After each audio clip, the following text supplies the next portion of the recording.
This is a testament to my connection with the world around me, and it's very much my companion now, bearing witness to everything I've experienced on this journey.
Rover, fancy running into you here. Won't you dine with me? Ms. Margarita asked me to sample her newest pizza, but my goodness, these portions.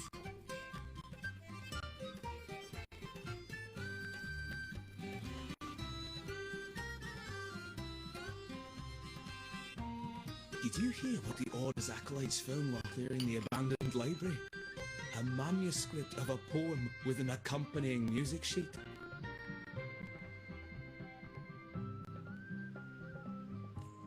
The public has already caught wind of its contents. Did you know it was signed as Golden Anthem?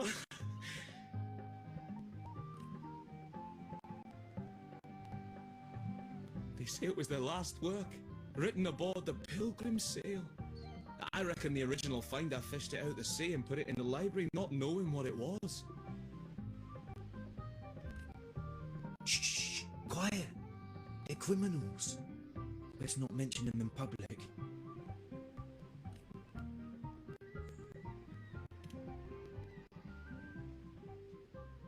Shh! That name is not to be spoken of in Ragusa. Simply put, the Golden Anthem was once a renowned poet society. Their 3 members were once the Sentinel's cantors, but the Order banished them for insulting the divinity. Allegedly, their pilgrim sail caught fire and none on board survived, and thus their last known work disappeared. Well, since the manuscript is no longer secret, how does the tune sound?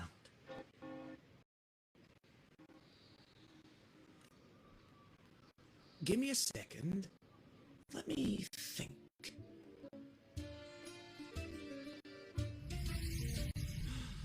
Hear that?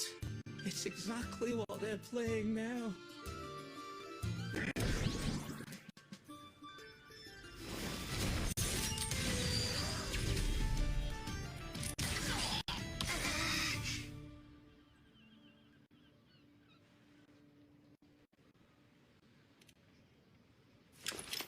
Well, it would appear they were possessed by daemons, just as this very article suggests.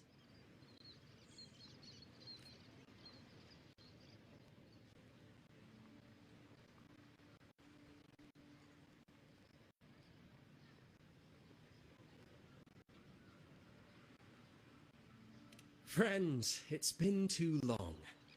I gather you were also listening in on that conversation about the Golden Anthem's last work? What did you mean by daemons? Resentful of the Order's verdict, they committed to paper a curse upon Rinascita and Raguna.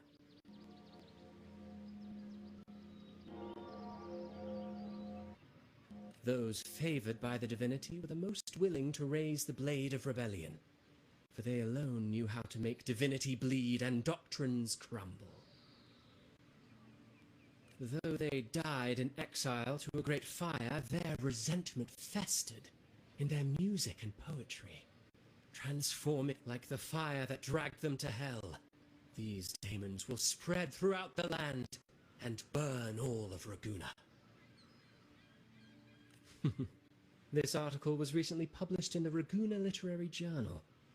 Quite the perspective, wouldn't you say? Vengeance born of resentment. Such dark and twisted characters are hard to resist. Perhaps someone unwittingly played that tune just now and opened the plushies to possession by the daemons.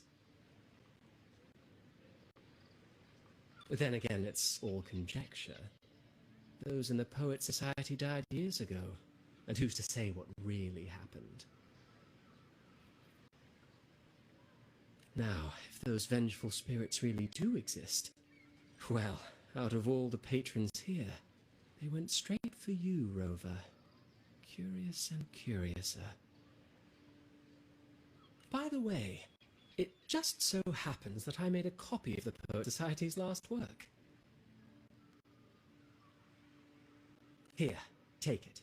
Consider it a little souvenir from your spirited encounter. Maybe it'll prove useful later. Goodbye, friends. A change of venue is in order. I must finish my play.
Like the fire that dragged them to hell, these daemons will spread throughout the land and burn all of Raguna. Unverifiable, yes, but not entirely dismissible. That said, a peculiar entity did indeed manifest, and it attacked you. So, let's start at the very beginning. I have a friend who's an expert in deciphering music. I believe you've met her before. She who resembles Topaz should still be near Whisperwind Haven at this hour.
This is a testament to my connection with the world around me, and it's very much my companion now, bearing witness to everything I've experienced on this journey.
In her world, poetry and music hold equal sway.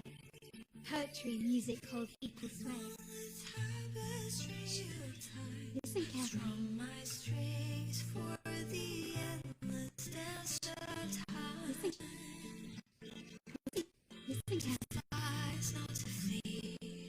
Listen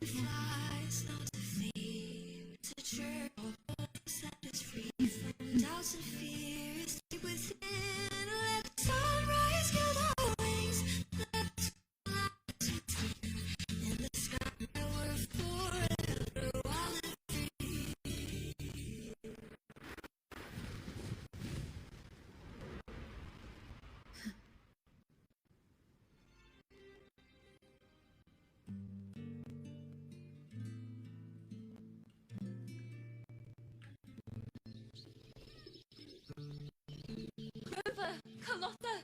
It's been too long!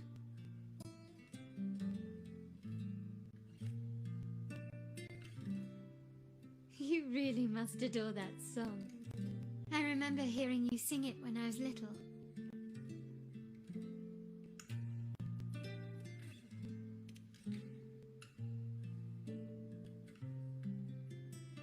When I was a child, whenever I passed by Ciaccona's house, I'd always hear music drifting from the courtyard. Lively, spirited, and so full of emotion.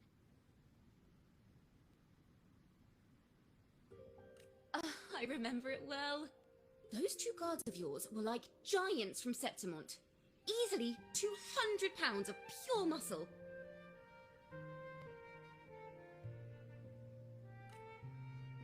Back then, Ciaccona's family conducted the Order's choir.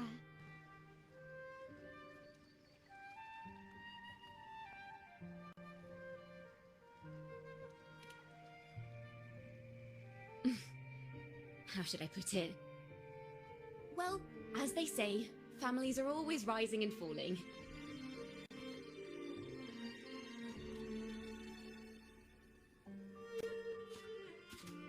But a song is a song, whether sung in a grand hall or beneath the open sky. As for family matters, let the past stay where it belongs.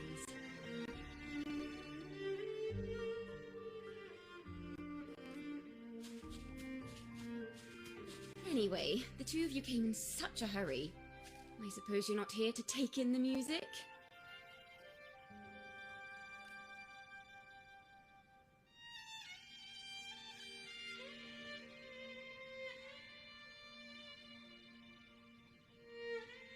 Oh, so you eavesdropped on a man rambling on in C3 sharp, and then, poof, out pops a monster.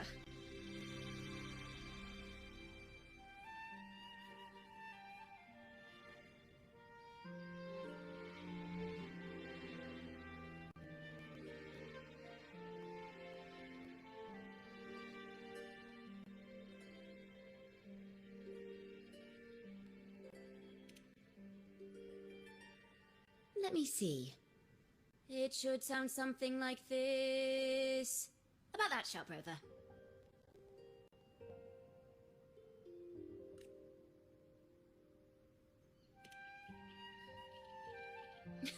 I know, right? We should suggest to Miss Margarita that she add new signage. Sing with civility. It starts with us.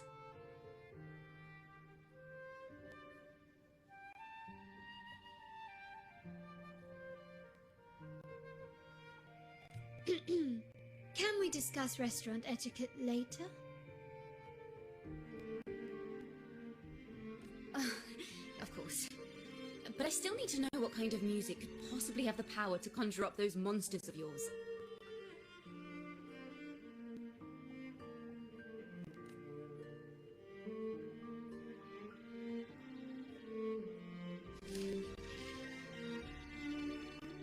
The Golden Anthem. That name should never be spoken.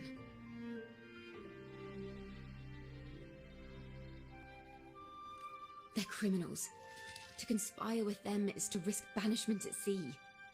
Or worse.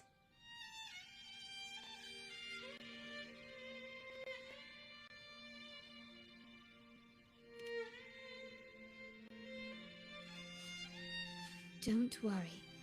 This won't be the first time we've crossed paths with the Order. Fine. From what you've told me, the composers of this poem cursed Renacita, spelling the fall of Raguna.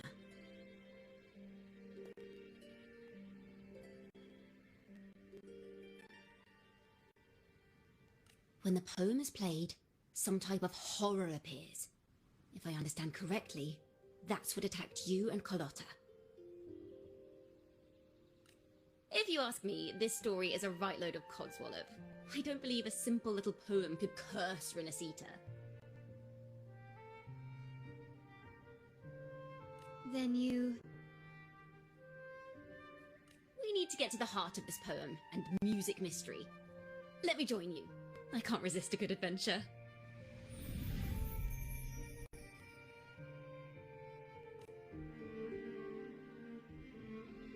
I'll help you find the link between the music and those daemons. But in return, I want you to hand these pages to me for safekeeping.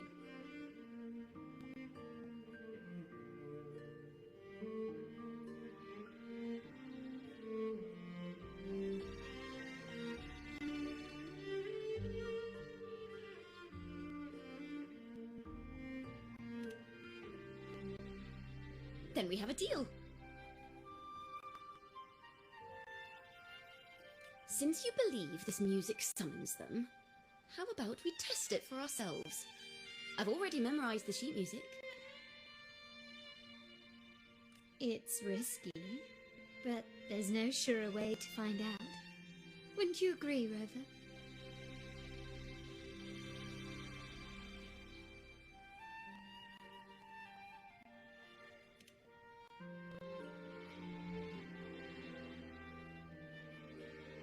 The final work of poets banished to distant seas and condemned to death. What, I wonder, did the verses forged in flames truly sing of?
They are just like the ones that attacked us in the restaurant.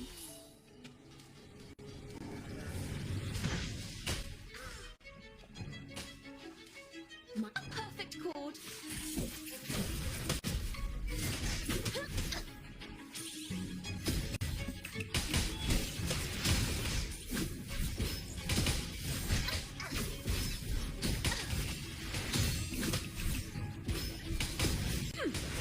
Perfect rubber.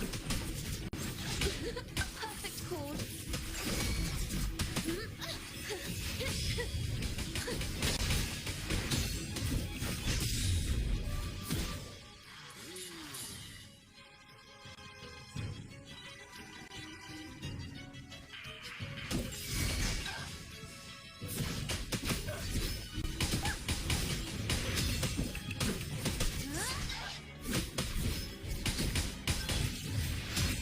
Listen, the trio of destiny.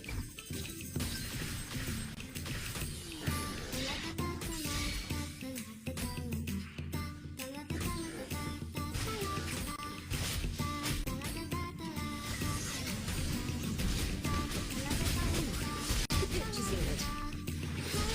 Wonders and tragedies go together.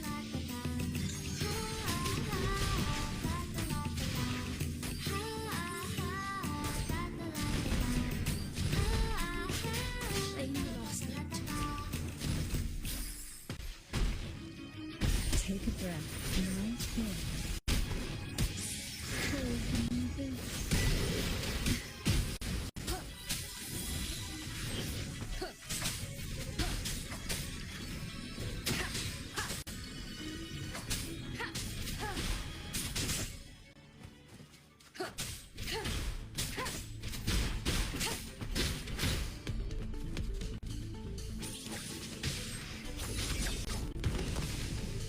Take 4. Leave it to me.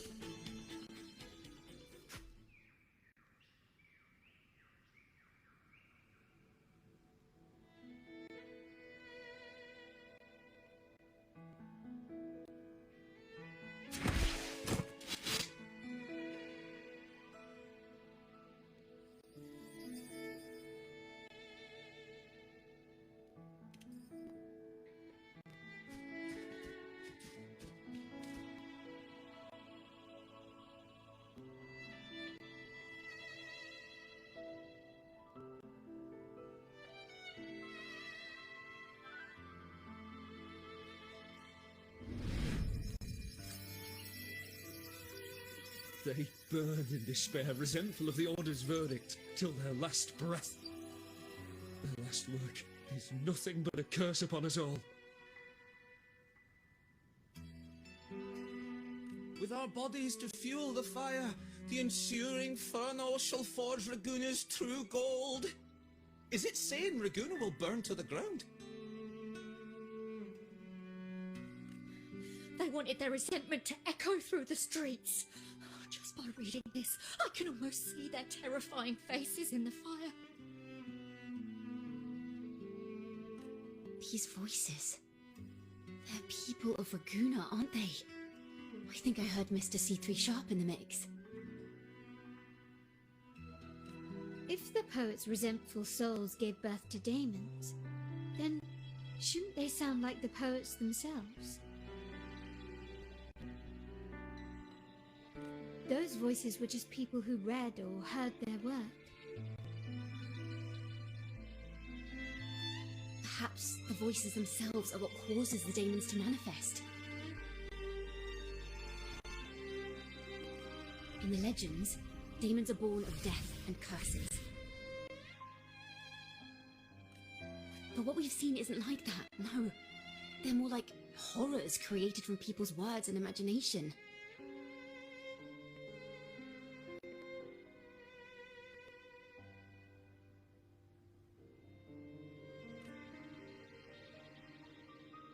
Of course, I'm just speculating. The voices were somewhat muddled. Perhaps I can refine the melody. This time, we need to listen harder.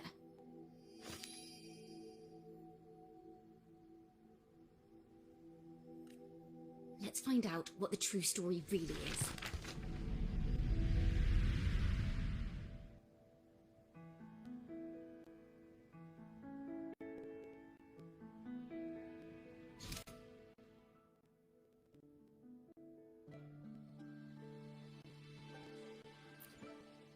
This is a realm created from melodies. Music can transcend space and time to bring memories and stories to life.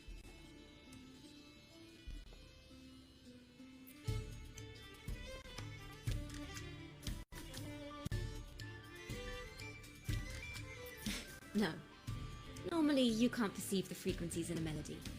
But that manuscript lets you see the world as I do. That part with the daemons should be right here. They burn in despair, resentful of the Order's verdict, till their last breath. Their last work is nothing but a curse upon us all. It's the same as what we heard before, but now I see something. A balance scale with a crowd of people standing on one of the pans. What are they weighing? The two sides of the scale represent differing perspectives. Once a work is made public, its meaning no longer belongs to its creator alone. It is shaped by the interpretations of its readers. Perhaps it was a simple poem at first, nothing more. But then that article claimed it was a curse upon Raguna. Given that members of the Golden Anthem were banished on the Pilgrim's sail and died in a fire, the notion quickly took hold. No one knew exactly what happened, so they filled in the gaps with their imaginations.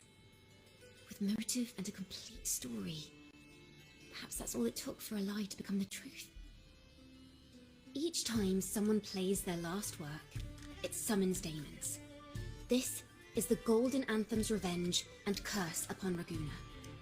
Still, words and imagination alone cannot bring something into existence.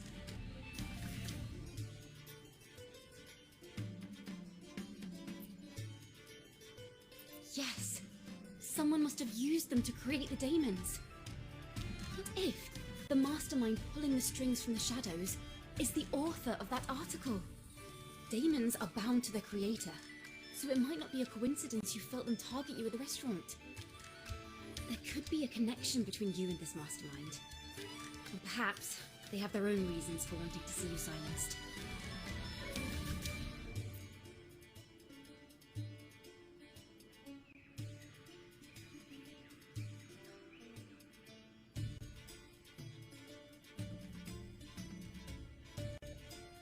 Imagination knows no bounds. If left unchecked, such incidents will only increase.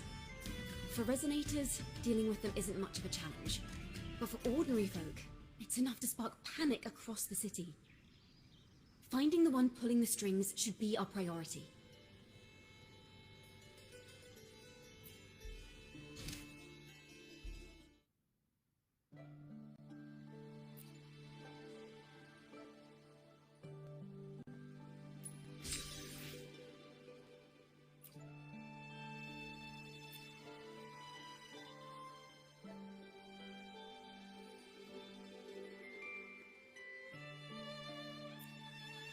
This is a realm created from melodies.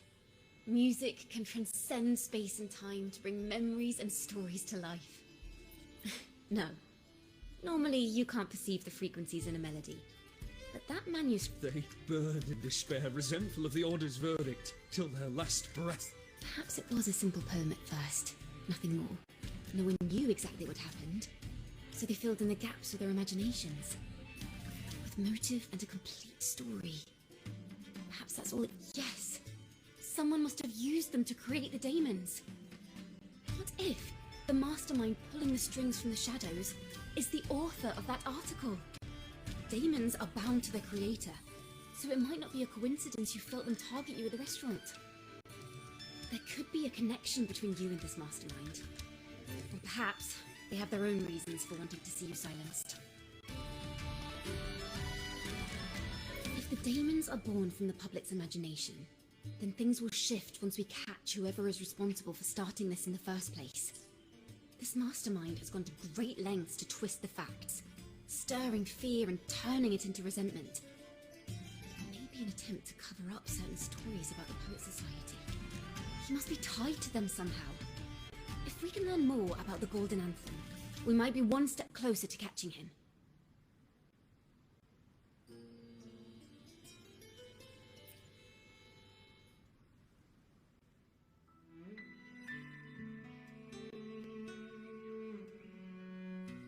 Music and poetry are born from kindness and hope.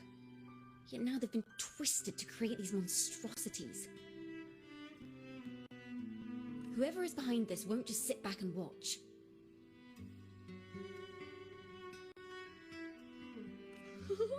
The thought of confronting them is already inspiring me to write a ballad. What should I call it? What instruments would fit? Our enemy hides in the dark, while we remain in the light. If that's the case, we need to split up. With your tenacity and ciaccona's expertise, we will uncover the truth.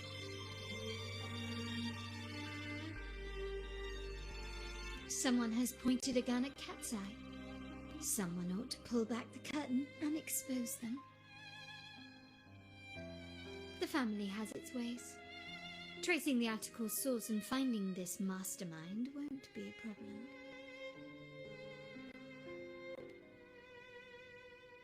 If we find melodies connected to the Poet Society, I can bring the past into clearer focus. I've got it, Rover! I know a place where they've definitely left their mark. Let's go! Onward to new melodies!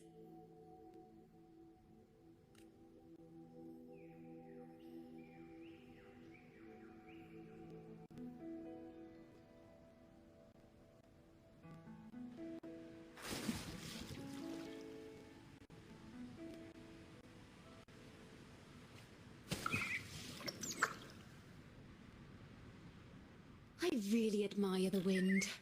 It's free to go anywhere without restraint. If only it could carry my poems into the hands of everyone across the world.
Da-da! Welcome to Requiem Paradise. This is where Raguna's musicians lay their old instruments to rest. For the people of Raguna, the sea is everything. We live and sleep by the sea, and our souls drift out to sea when we pass.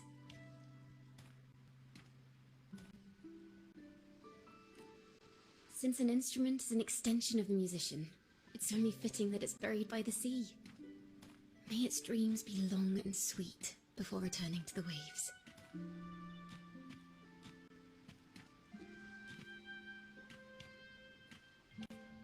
I'm certain this is where the poets of the Golden Anthem laid their instruments to rest before their banishment.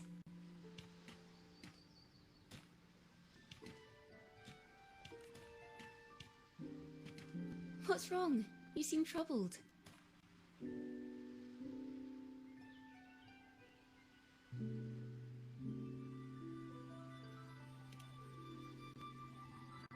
Is that what's been on your mind this whole time?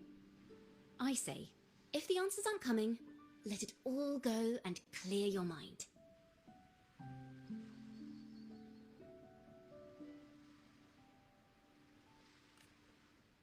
To be honest, I haven't found any leads either. But worry not. This is what we bards call a bottleneck.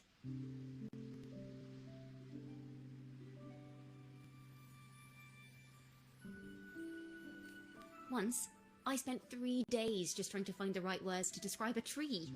Couldn't do it. Not one word.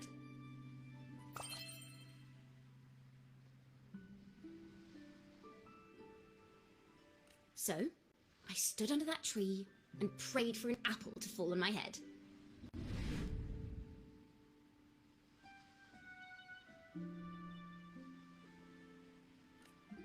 You know, just like in those stories where inspiration strikes after an apple hits you.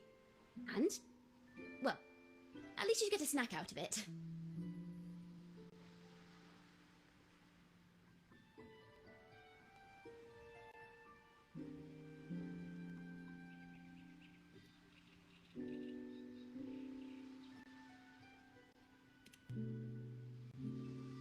Sadly, the apples weren't ripe and none fell. No free nibbles for me, unfortunately.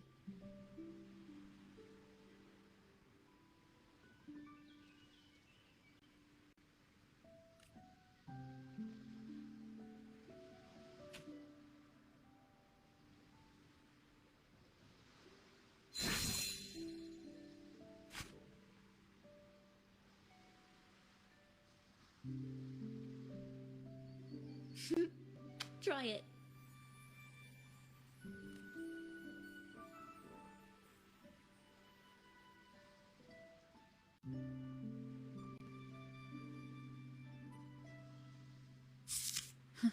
It's a real apple.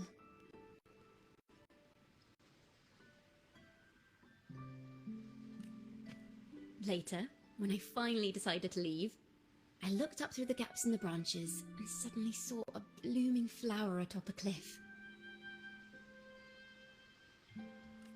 Turns out, even without an apple, inspiration may yet strike. But if I hadn't stood there, I might have missed that unexpected burst of beauty.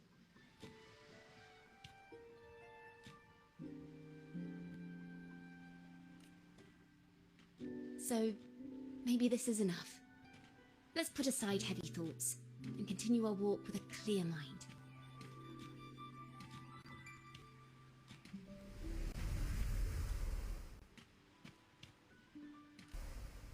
I'm starting to understand why Carlotta calls you Topaz. Is that so? But I'm nowhere near as dazzling as the sun. If anything, I'd rather be like Icarus in the story. Soaring freely in the sky, even if it means falling in the end.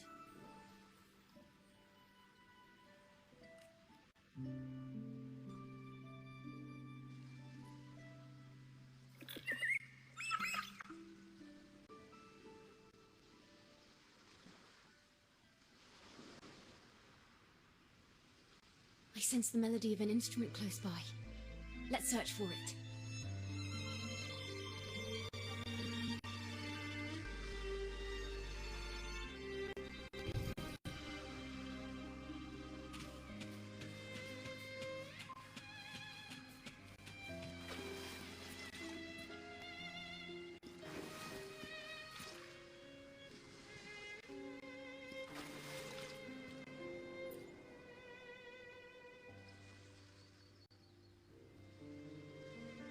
A flute. But it sounds sharp and harsh. If this were a performance, I'd say it's trying to finish as quickly as possible, barely giving the notes a chance to breathe.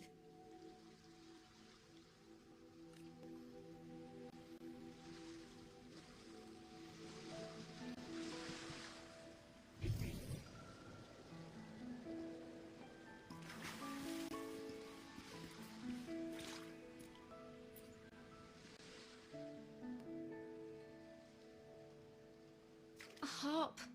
It's in excellent condition, but its tone is flat and dull. Let's keep it for now and see if there are any other instruments nearby.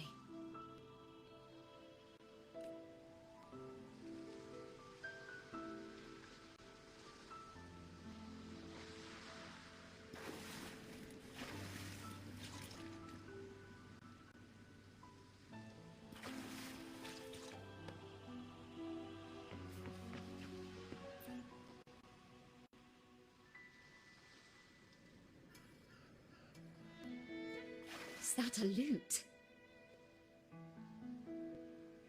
Its echoes are faint. Perhaps because it's been abandoned longer than the previous two. I'll need some time to decipher it. Wait. The sound may be weak, but there's an undeniable strength to it. Rover, behind you!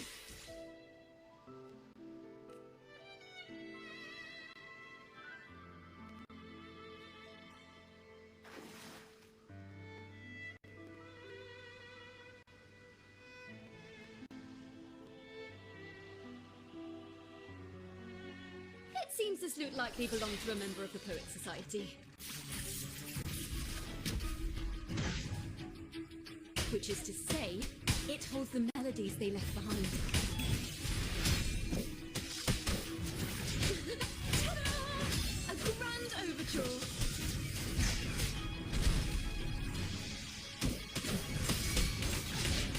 A perfect chord! Overture!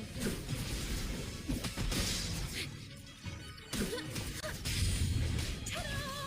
A grand overture! Faster!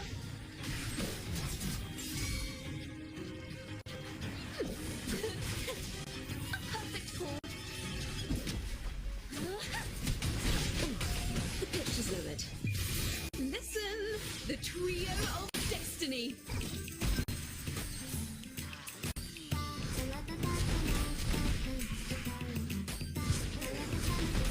Wonders and tragedies go together. In the last note, they hear the weeping aria. You will obey.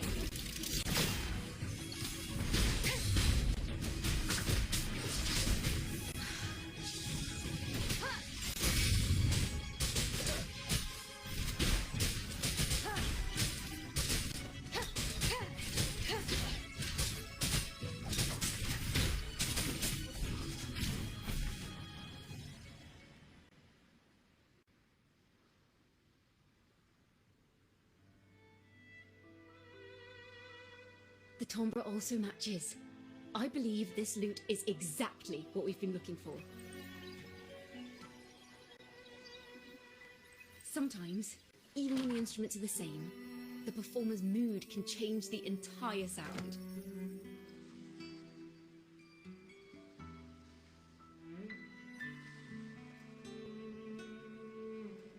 For example, this lute doesn't seek to boast.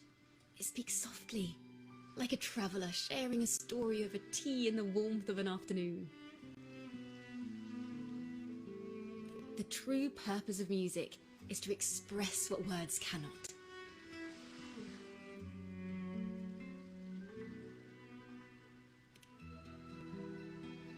Rover, if there's something you want to say but can't put into words, if you sing it, maybe I'll understand. But I haven't even heard you sing yet. Me? Perhaps another time. Once all this is settled, I'll perform for you. Be sure to listen closely then.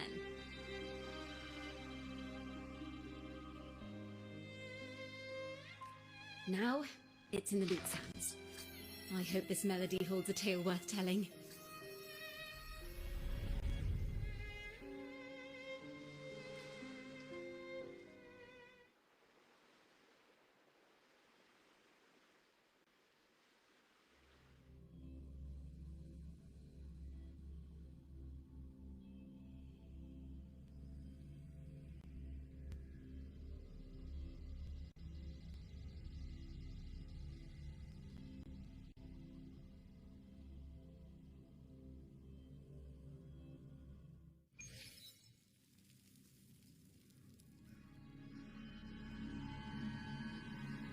Listen, I hear something up ahead.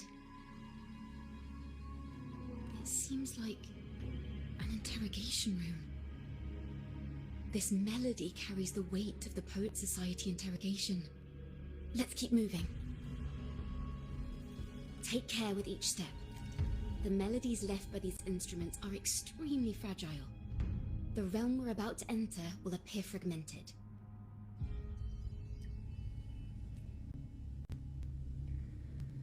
We may find ourselves straddling vast rifts in time and space. A single misstep could draw us into other melodies, leaving us lost within them.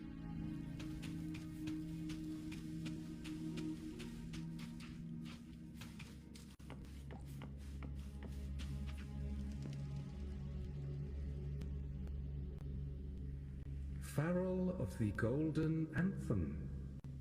Know that Imperator is stern, yet merciful. The Codex teaches us those whose sins are cleansed by the sea shall remain blessed by the sea. It is a grave offense to slander the Sentinel. This includes your claim that the Sentinel's true form is a steed of the skies. I was told you found this lie carved on a lithograph. In the face of the tempest, a giant celestial steed carved a path for the Ark. How absurd. If you admit you were mistaken at tomorrow's trial and reveal where you have hidden the evidence, I will move mountains to protect you and your companions. Remember, Imperator only responds to repentance, not silence. I'm sorry, Sir Acolyte. I'm doing my best to cooperate. Please don't mistake my silence for defiance. It's just, this room is freezing, and I've caught a chill. Makes it hard to talk. I'm afraid that by the time I see the Sentinel, I will have lost my voice entirely. Perhaps then, they will judge you for silencing a poor transgressor's confession. As long as you repent and help us destroy those blasphemous poems and songs, the Sentinel shall show mercy. You are a wise man. I trust you will make the right choice. I look forward to seeing you tomorrow. Good night, Mr. Farrell. I will always be here should you wish to receive the Sentinel's mercy. No need to worry, Sir Acolyte. In fact, I'm beginning to enjoy the cold.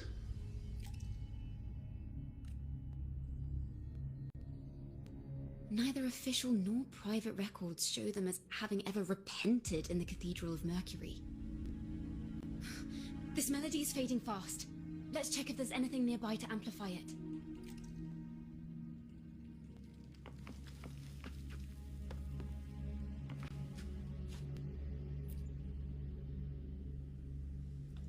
Farrell's gone mad.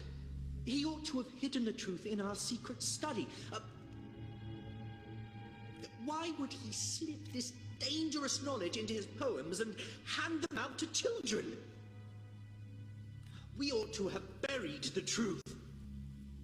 Buried the truth. It just occurred to me. Is that our mastermind's true aim? Not only to bury the past, but also to silence those who know the truth. Like you. To that end, he stirs panic to deepen Ragonese prejudice against the Poet Society, using this opportunity to create monsters born from our words. Words and music are weapons without form.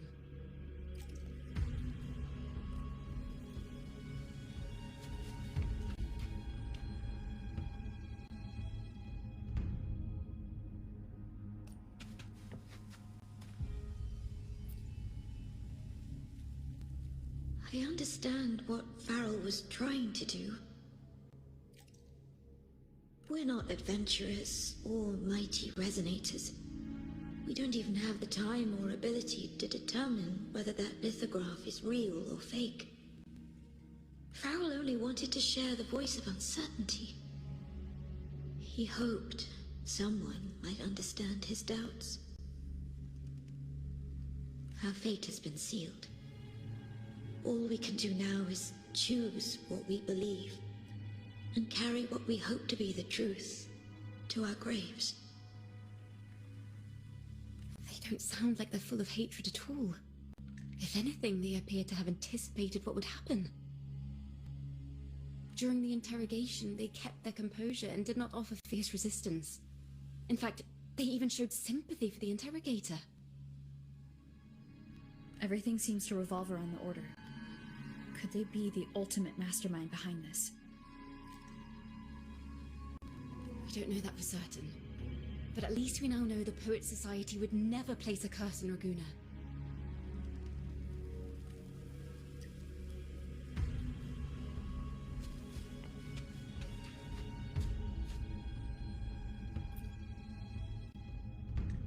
I knew this was to be our fate. From the moment we uncovered that lithograph, I knew it would come to this. Still, I have no regrets. But if the Sentinel's true form is a flying steed, what does that make the Imperator we've pledged our faith to? All this time, we've been living nothing but a lie. The Order's stance is that the Poet Society concealed blasphemous works, yet the Order themselves concealed the lithograph's existence. What were they afraid of?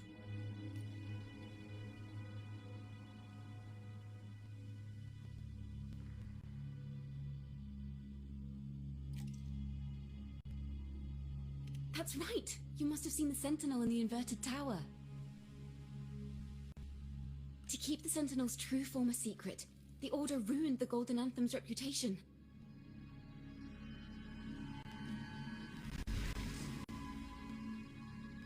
The melody is fading faster now and becoming unstable. We should leave. We can continue our discussion later.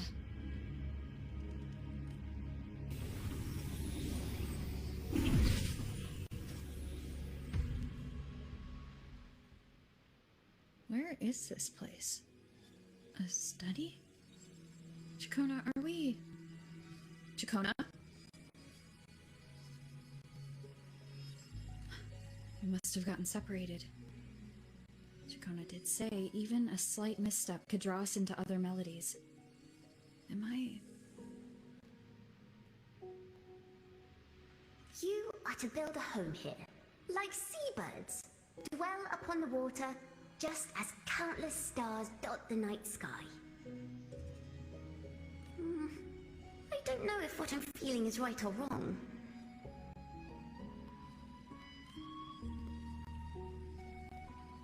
They were clearly the Sentinel's cantors. Why would anyone call them criminals who insulted divinity?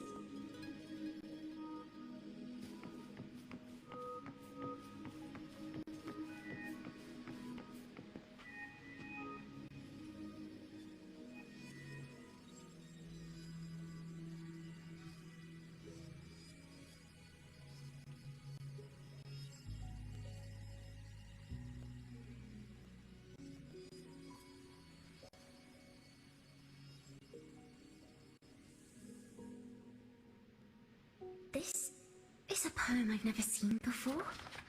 It's so different from what they used to write.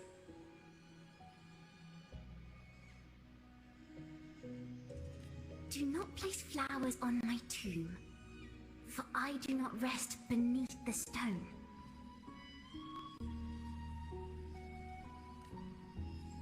I am the sea wind at Raguna's walls. I am a dawn that breaks through thorns.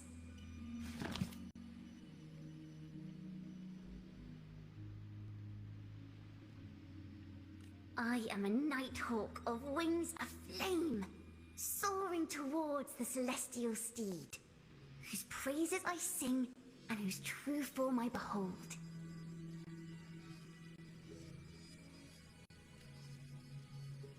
A flame, celestial steed, true form I behold.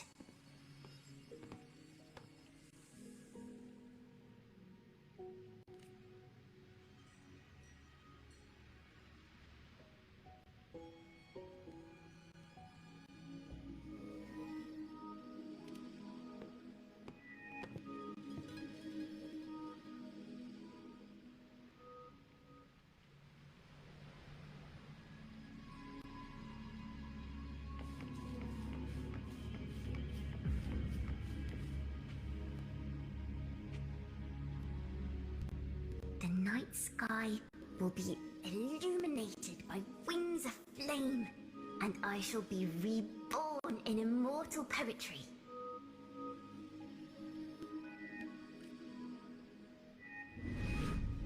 Because they cannot banish the truth, the Order of the Deep instead banished us to the sea. Our thirst for truth is why we were cast out. No matter what, remember this. The truth will always exist. And the truth is gold that is unafraid of the fiercest of flames.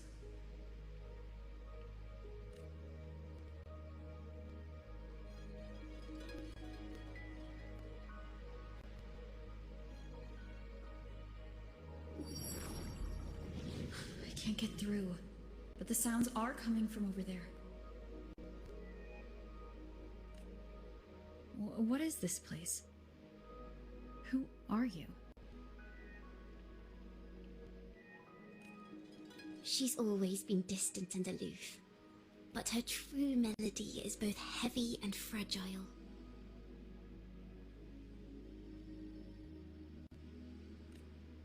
Ciaccona toccata.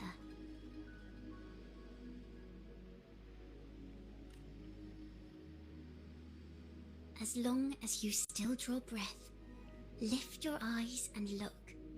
With this poem, your life is eternal.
Rover? Rover, are you all right? Finally, I got you out of there. You must have been drawn into a different melody on our way out.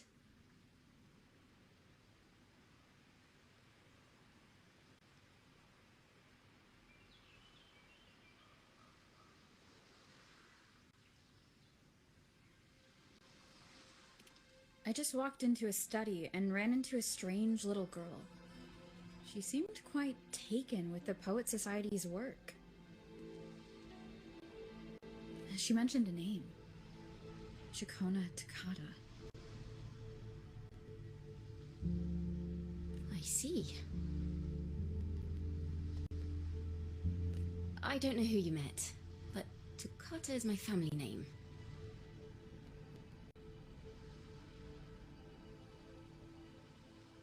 As I said before, for family matters, let the past stay where it belongs.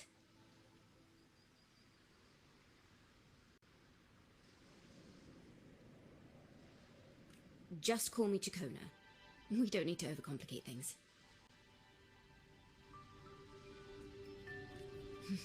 Well, we have made some progress. The melody we were in gave me a hint on what to do next.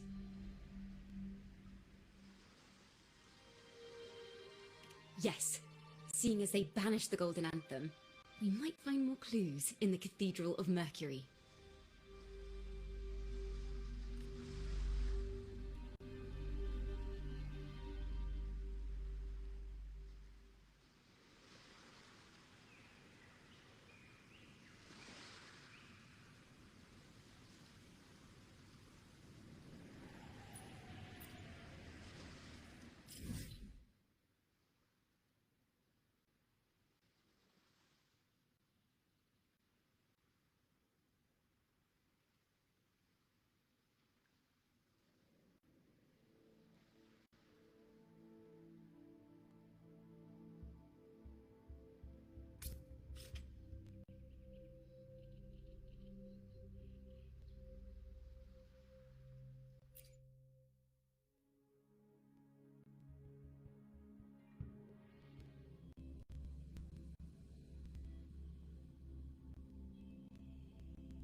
Have you found her yet? No. She's not here either.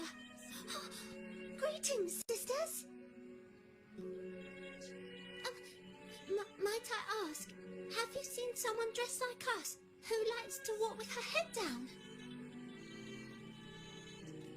No. Razor doesn't like walking with her head down. She must have gotten into some trouble.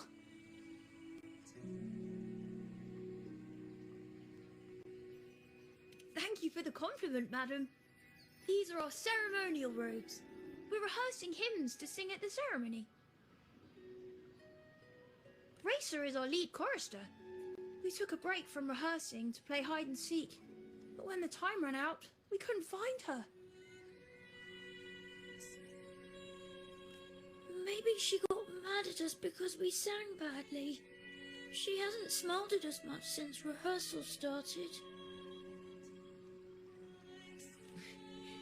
Can you tell your big sister here what hymn you're rehearsing? The teacher says it's a hymn to honour the brave knights and the sentinel's guidance. But Razor says the hymn was written by a bunch of criminals.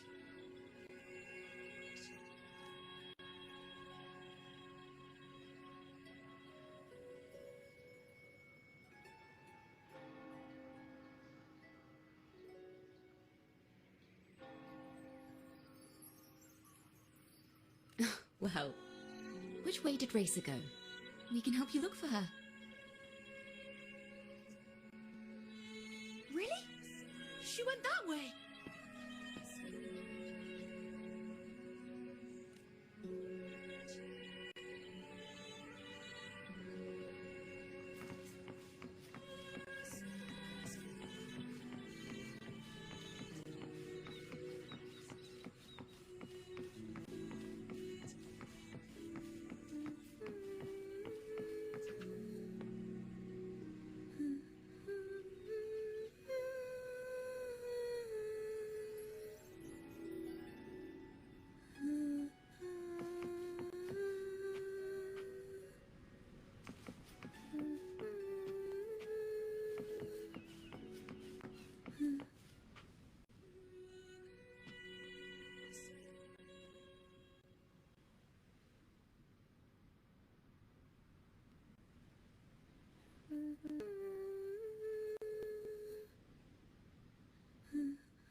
Such a beautiful voice, isn't it?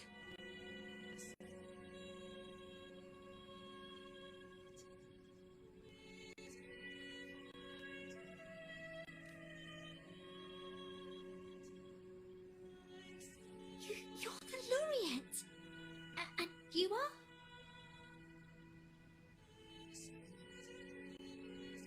My name is Ciaccona. A friend of mine.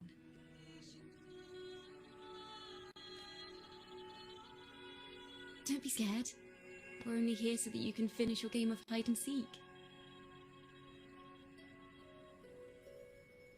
Hide and seek, right. Myron and the others are waiting for me. Sorry I've caused you trouble. How about a little chat first? Something's troubling you. I can tell. What? Of course not. The ceremony is coming up, and the choir still has so much to rehearse. I'm fine.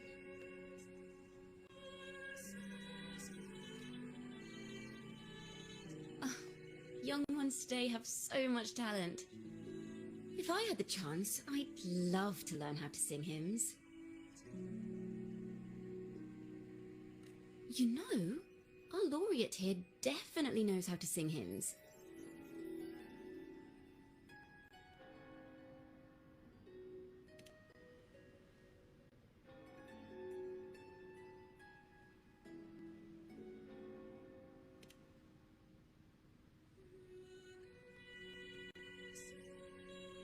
It's just...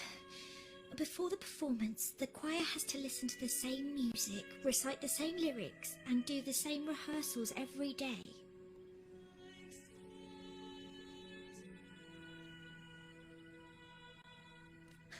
What's more, the hymn we're practicing, it was composed by bad people. Teacher calls them heretic poets.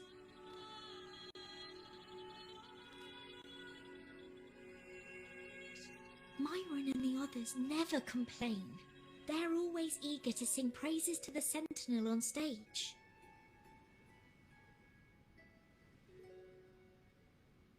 But now their dreams are all dashed because of me. Myron, Patero and Shear's voices are in perfect harmony, but I can never keep up.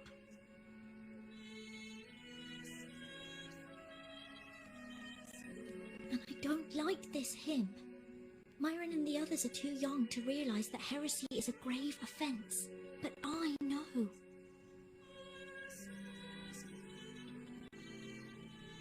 I just don't understand why the Order wants us to sing songs written by criminals. The more I thought about it, the more out of rhythm I became. In the end, I could barely sing at all.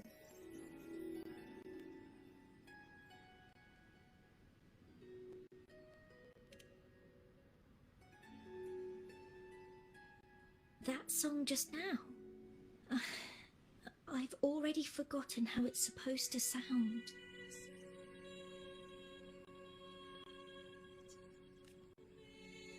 Well, what do you think a hymn should sound like?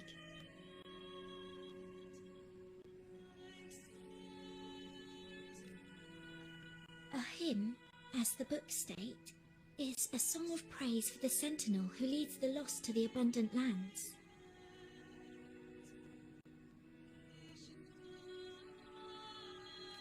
No, not that. I mean, how does it make you feel? Try to remember what you were feeling when you were singing alone in the corner just now.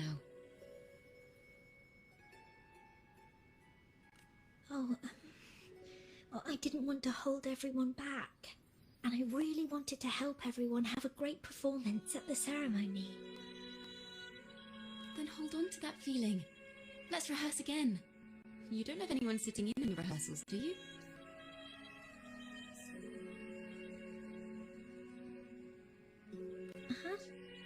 No. Well then, the laureate and I will be the first to hear you perform.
This is a cathedral. That's the choir on stage, with the Poets Society leading them. Looks like it's a ceremony of some kind. It sounds like...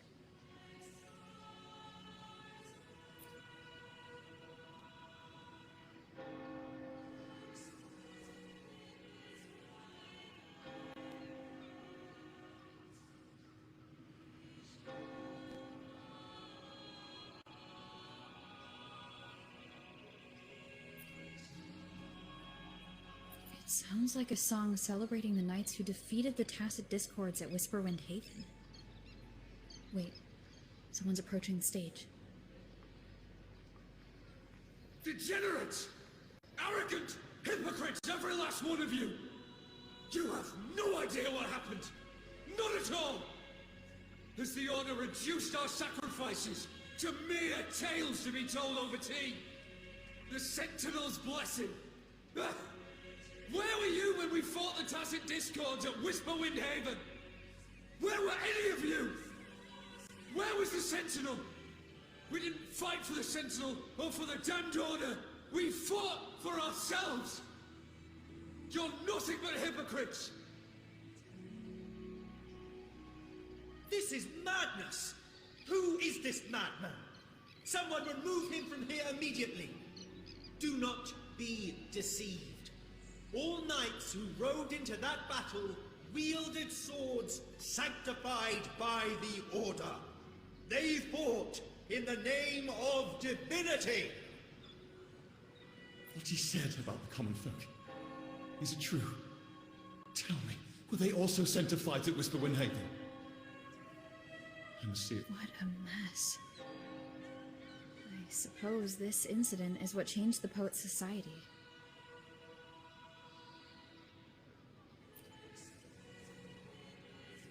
Strange. Why is this passageway so long? This is the same study I stumbled into in the Realm of Melodies.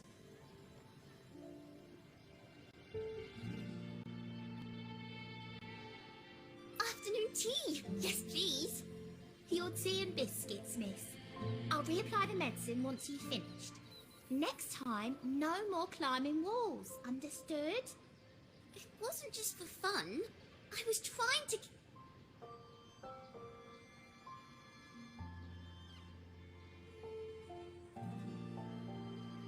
There, I understand.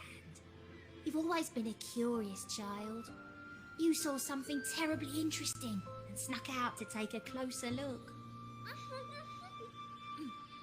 Wait. Is it raspberry? My favourite. Huh? Ow!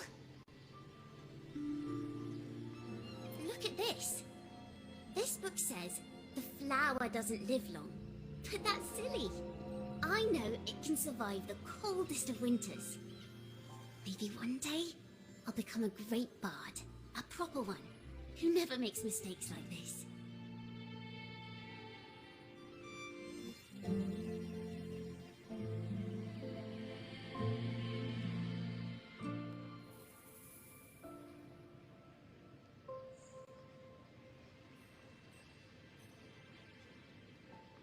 Miss, this study is a secret.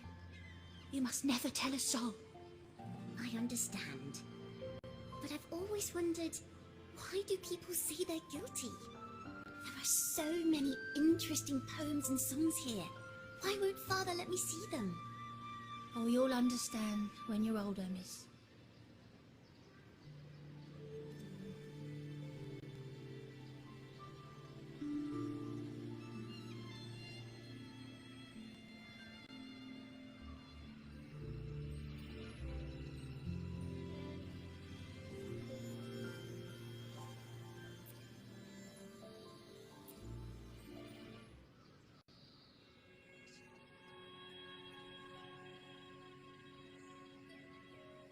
Oh, what splendid singing! Even the laureate was enraptured.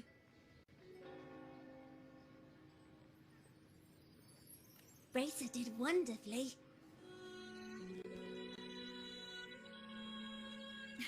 Thanks to you, I figured it out. Sincerity is what truly matters when we pray and sing praises to the Sentinel. Yes, a hymn isn't just a few lines of history. It is shaped by your feelings and experiences.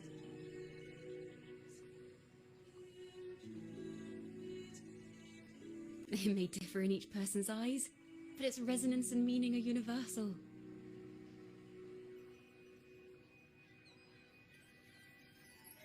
I hope you'll give the audience a spectacular performance on the day of the ceremony.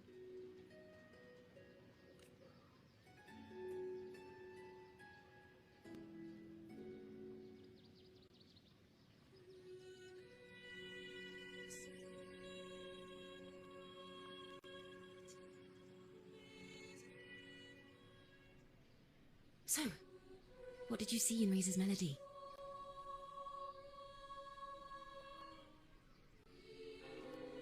The Poets Society was criticized for glorifying the knights over the common folk during one of their hymn performances.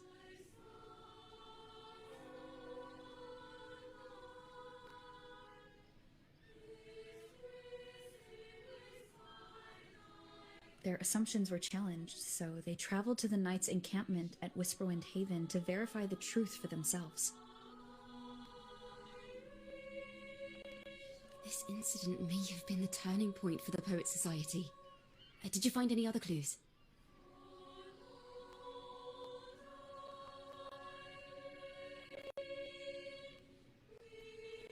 If the Order's choir is pointing us to Whisperwind Haven, then that's where we'll find more clues. Let's go.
heard of these nights during my travels. This should be where their old encampment stood. But there don't seem to be any instruments, poems, or music here that carry the memory of a melody. Let's try searching the area first.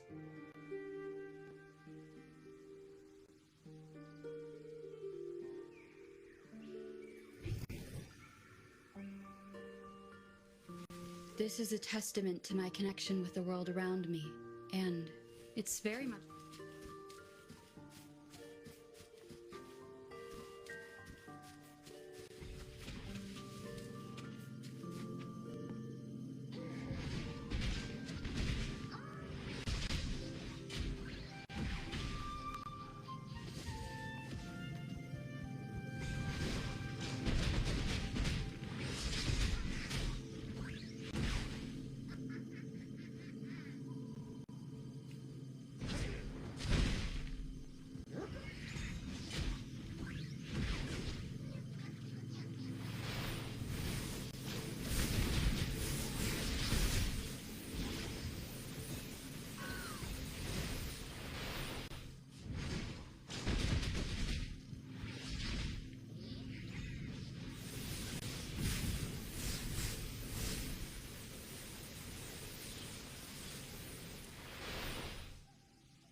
These bonfire poets were no doubt members of the Poet Society. The note says they had wandered the area looking for inspiration. To find the melody, we should try to follow the route they once took. Perhaps inspiration will strike us along the way.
This was the last stop on their route.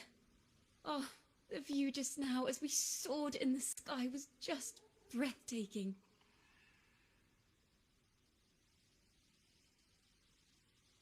What is it? Has anything come to mind? Yes. How did I miss that? The wind is the finest recorder of melodies.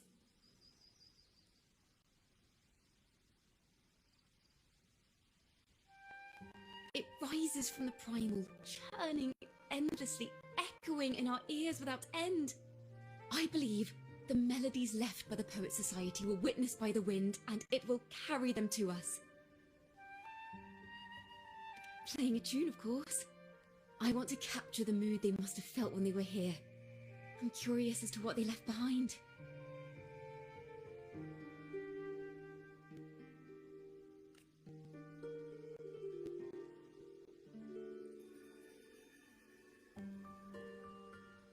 Rimbo and Selena must have returned to Raguna by now. That lithograph of the Sentinel's true form, it has to be here somewhere.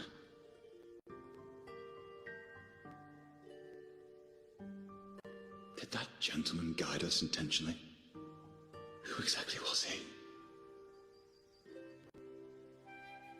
Backpack stuffed with papers claiming to be a common artist traveling in search of inspiration. Yet he spoke like a nobleman. But I can't afford to think about that now. If not for his help, we'd still be singing praises to a false sentinel. He's right. We cannot continue to sing for the Order anymore. We must enlighten the people of Raguna. They deserve to know the truth. The Knights of the Order defend only the Order's interests, and so the time has come for us to become knights for the people of Raguna.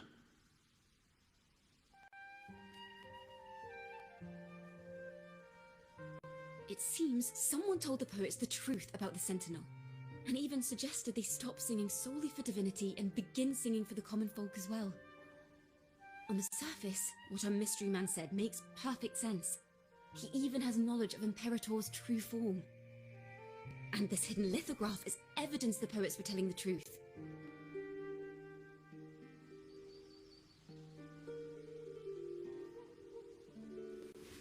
This is a testament to my connection with the world around me, and it's very much my companion now, bearing witness.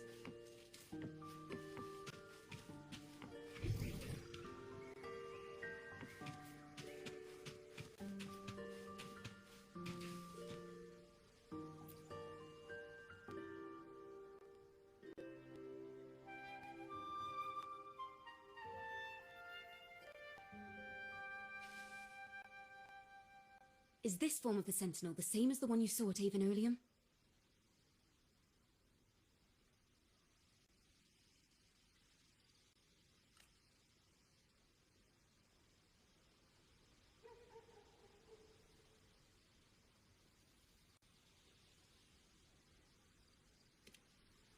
So the poets were indeed banished for uncovering the Order's secrets.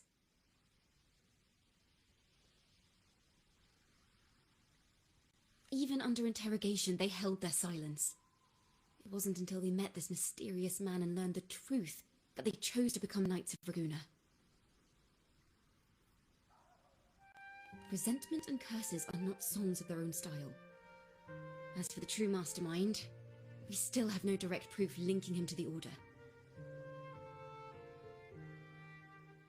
We must confront his lies and put an end to these Daemon incidents. But once the truth of the Golden Anthem at Imperator is revealed, it will no longer be just a matter of daemons. But is now the right time? The will of the people is strong. This mastermind is so sure that the lies about the Sentinel will go undiscovered, and that no one will easily believe the truth. The truth exists to be uncovered. All we need is to plant the seeds of doubt in the people's hearts and let them take root and grow. Yes. Let's get going then. We'll go back to Margarita's. It's where our story began, and it's where it must end.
Margarita!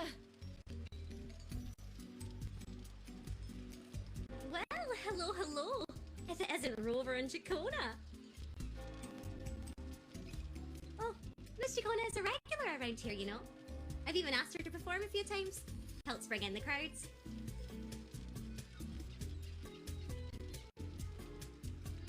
Actually, I've come to ask a favour of you today, Miss Margarita. I'm sure you've heard the rumours circulating lately. About the Poets Society's legacy. There's something important we'd like to share. Could you help us gather everyone? Not a problem at all. Did you make any big discoveries? I'm so curious about what actually happened, it's driving me nuts!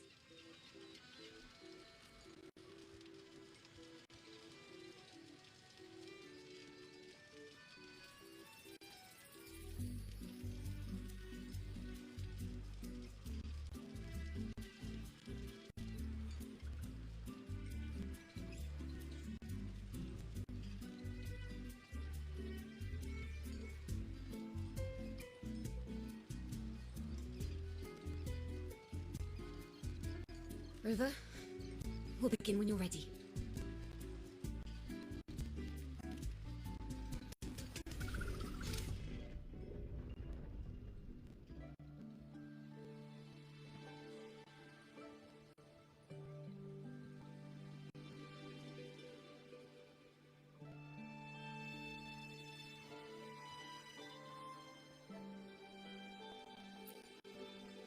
The poets did board the Pilgrim's sail, becoming the stars of their own final act.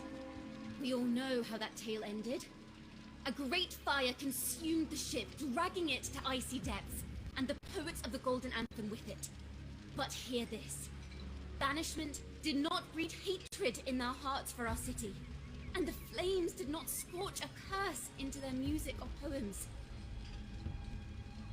If you wish to hear their true voices once more, seek them at the Cathedral of Mercury. The children there still sing hymns written by the poets of the Golden Anthem. And yet, not a single daemon has appeared. Even as those poets faced their end.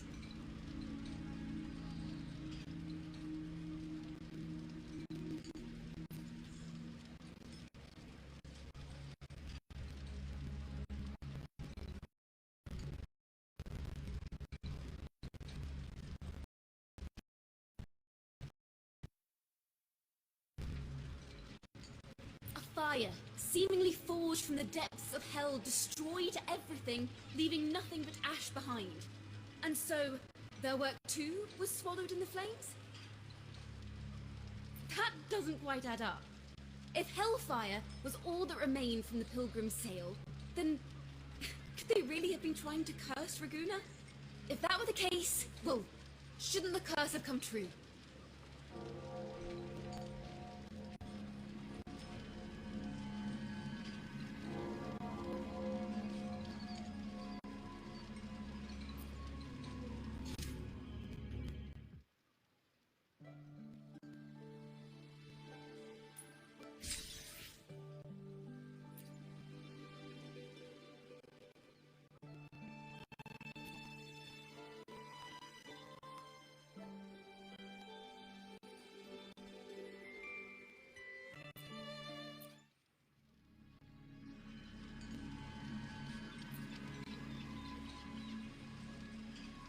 As the fire filled the ship's cabins, they penned their last poems with death drawing near. Perhaps they were greeted by the Sentinel in their final moments. Or perhaps they fell silently toward death. If the poets truly meant to curse Ragusa, why would they write such obscure poems? Why not simply leave their works behind in Ragusa? No. Their last words were hastily written as the flames closed in. This charade, it was carefully crafted, twisting their work to conceal the truth. We already have... No.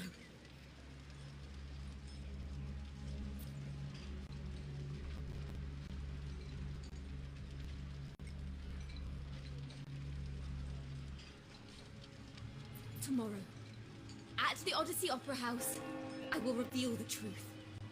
Until then, I thank you all for your patience.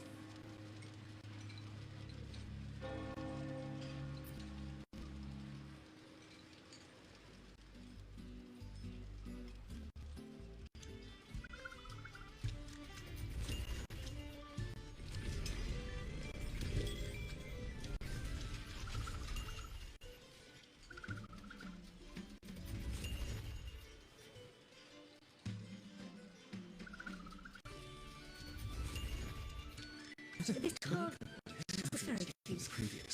Sorry.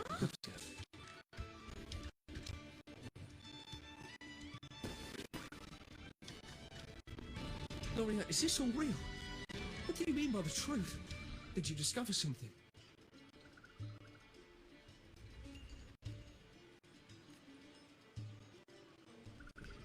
The poets of the Golden Anthem, they were...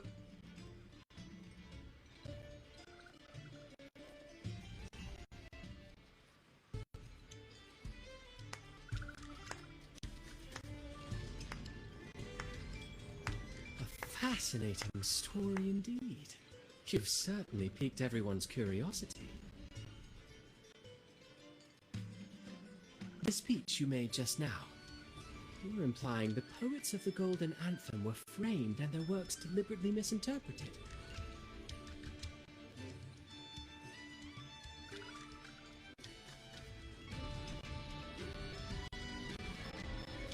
Exactly.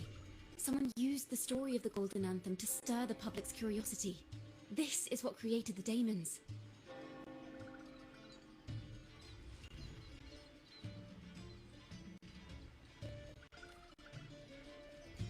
If memory serves, official records of the Order of the Deep state the poets were charged with blasphemy against the Sentinel.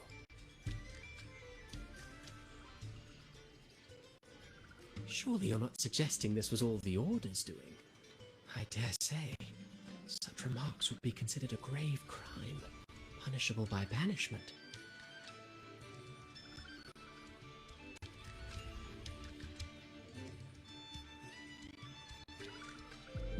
Are you from a noble family? The city's elite have a habit of siding with the Order.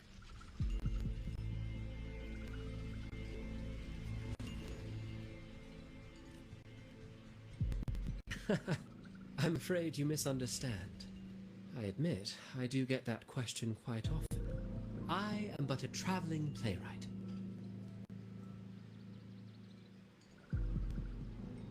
Your presentation brings me back to a play I wrote in my youth.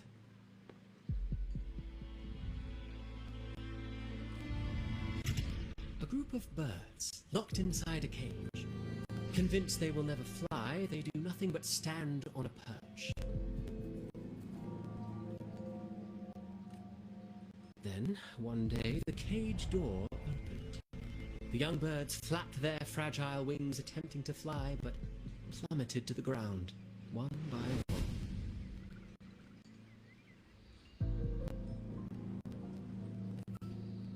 Many consider their fate a tragic one. What say you?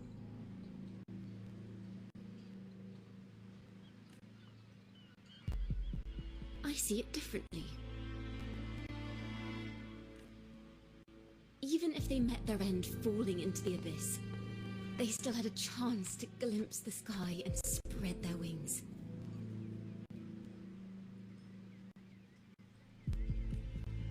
And what of those who chose to remain in the cage, having witnessed their predecessors fall to their demise?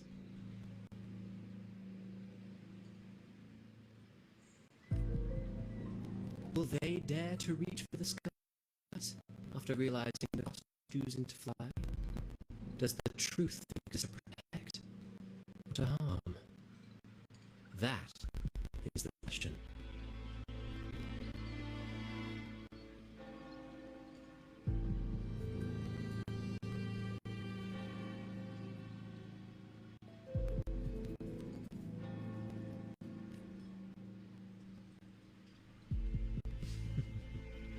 Miss Poet, I look forward to tomorrow's arrival.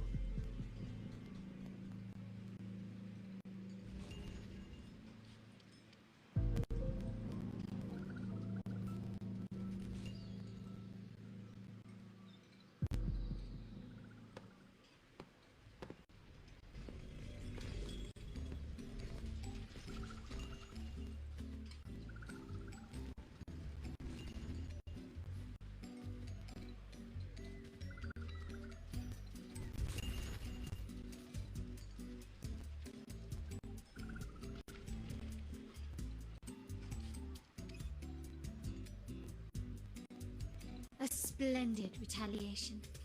I witnessed all of your performance. Like everyone present, I too eagerly anticipate tomorrow's arrival.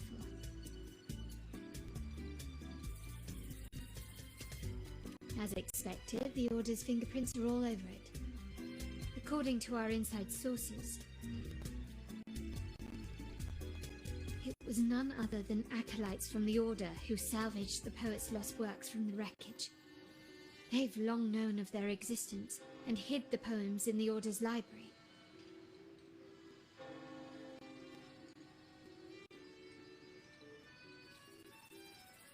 It's possible this was a sham all along. Choosing to make it public now likely means they're using those poems to obscure the real truth. Now, considering the fact that the untraceable article first began circulating among poets, musicians, and playwrights alike, I think it's fair to say its author is a regular of such secret circles.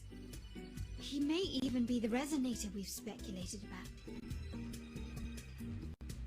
His collusion with the Order is why these rumors are allowed to run rampant in the streets.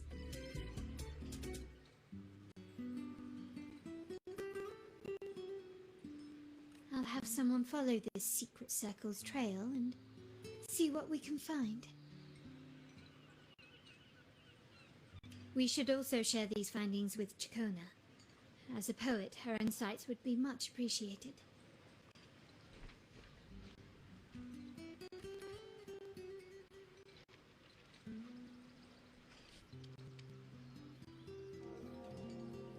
That's strange. She was just there a moment ago.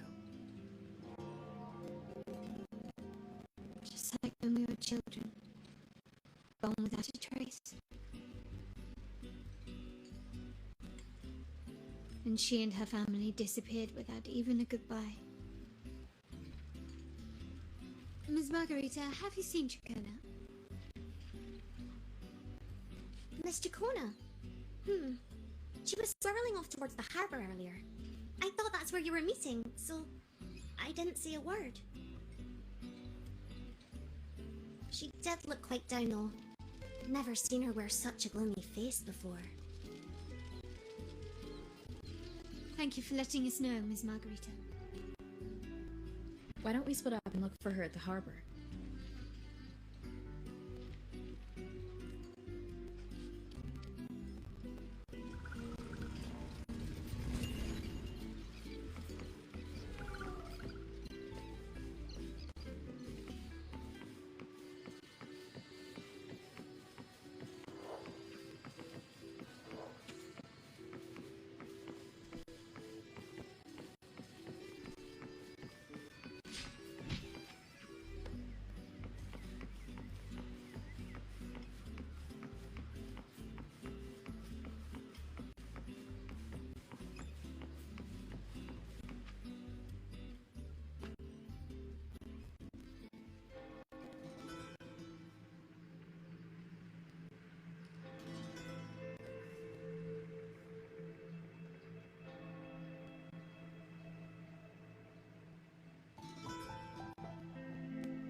The young birds left their cage, flapping frail wings as they fell to the ground.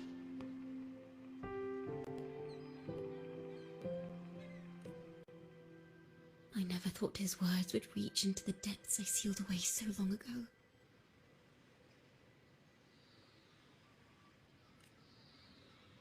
Coming here implies you worry about tomorrow's outcome.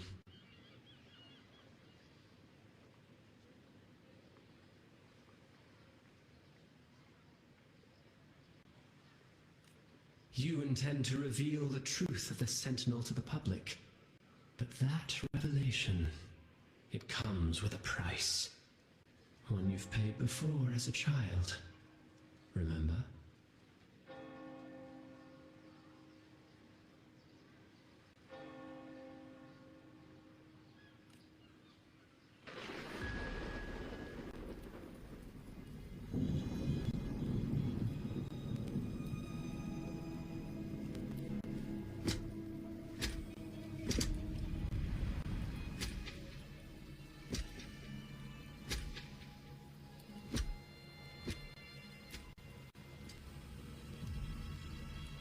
This is the past. And here I thought you'd be much wiser than this. You know the dangers of pilgrimage, yet you all still cling to the same reckless path. Tell me, what drives such stubbornness? The truth has its thorns, and the golden anthem has already paid its price. Do you wish to relive their fate?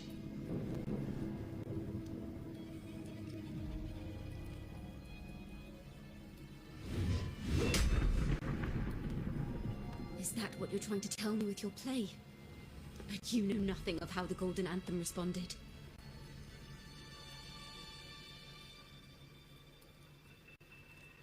Allow me to share the answer, Sir Acolyte. Do you remember the very first voice from the heavens? The one the people of Renacita kept alive in their hearts as they built their homes on this land? Surely you've seen The Golden Bough, yes? A play where people from various clans wear masks, singing and celebrating together. An occasion you now call Carnival.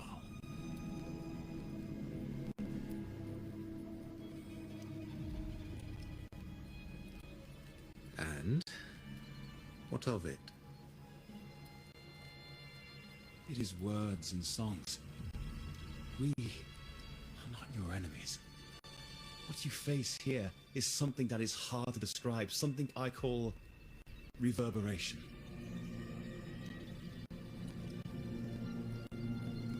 It exists forever, and you can never defeat it. You pitiful fool. Off to the seas with that reverberation you believe in so dearly.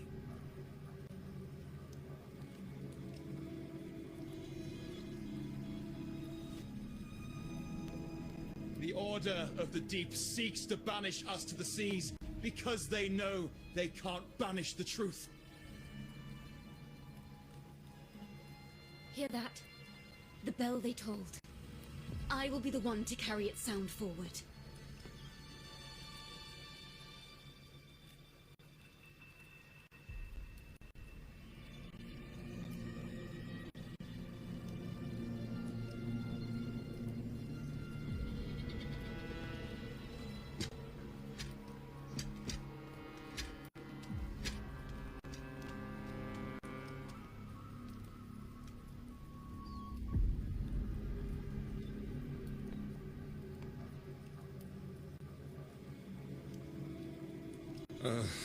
The parallels, so striking.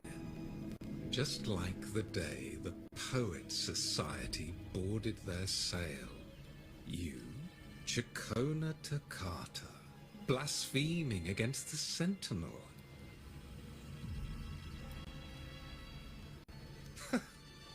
So this is the resonance they babbled on about. After all these years, another group of fools is ready to march down the same path.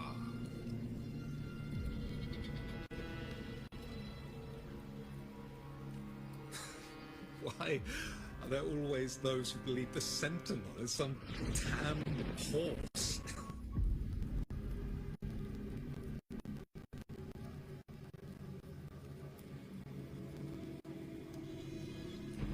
Poets were at least clever enough to hold their tongues, but you have the nerve to parade your blasphemy through the streets. Almost makes those poets look noble by comparison.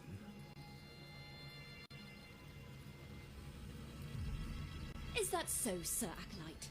I do hope you dream of this sentinel of yours every night, then.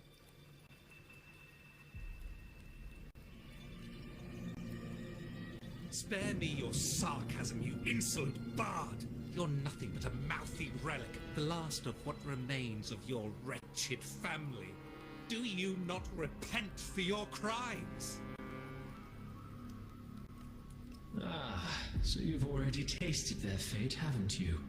You and your family, banished in the name of blasphemy.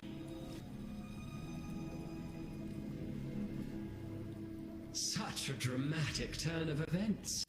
As cantors of the Sentinel, both the Ciaccona family and the Poet Society committed the same crime.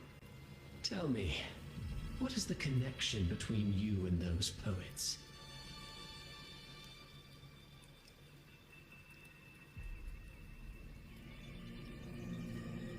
You're nothing but a figment of my imagination. None of this concerns you. It was a price we were willing to pay. We have no regrets. When I was a child, I lacked the ability to prove the Sentinel's true form. But now, with the inverted tower shifting and the prophesied laureate among us,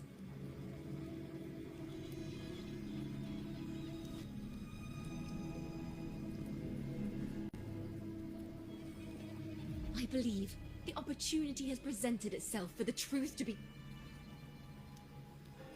Opportunity.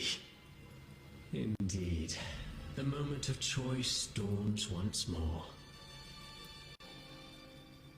Do you intend to repeat history? This time, dragging Rover along with you, boarding the pilgrim sail and clinging to hope as the storm carries you away.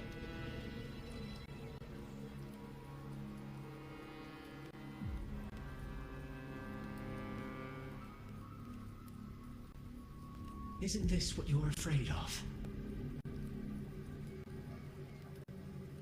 You've unraveled the hand behind it all, but the Order will never allow such truths to see the light. Rover, Miss Carlotta, and all those you've gathered along the way will be forced to bear the consequences of your quest for the truth. And perhaps even that blessed maiden whose whereabouts remain a mystery to this day.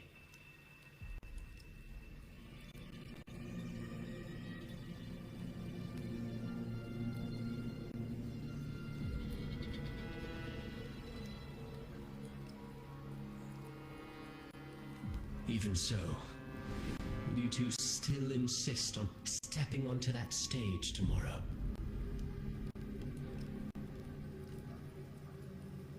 Have you really made your choice? I look forward to the arrival of tomorrow, Miss Poet.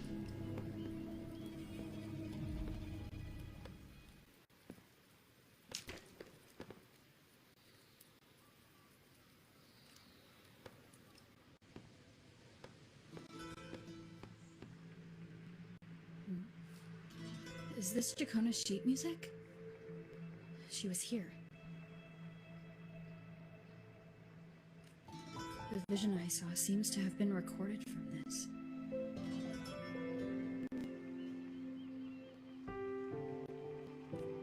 Ciaccona mentioned she always writes down her melodies on manuscript paper. Could this be?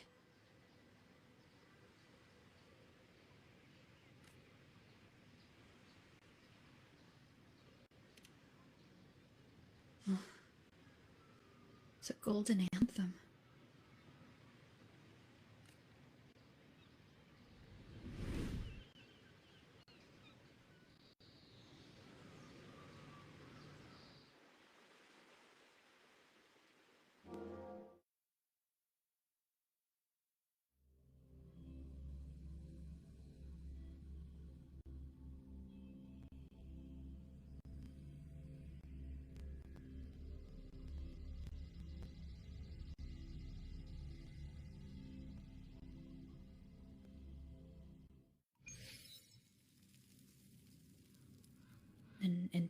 interrogation room.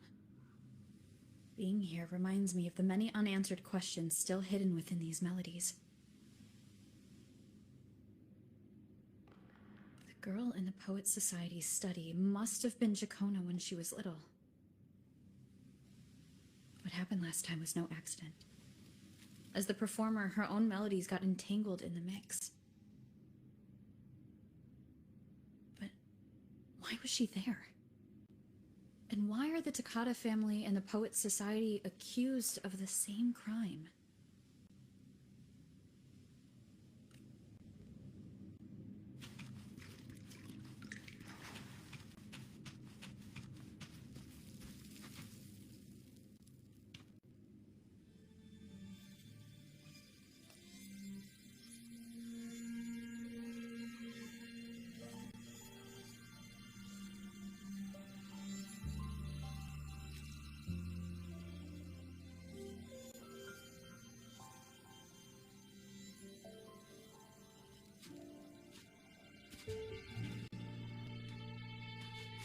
Thank you for understanding everything.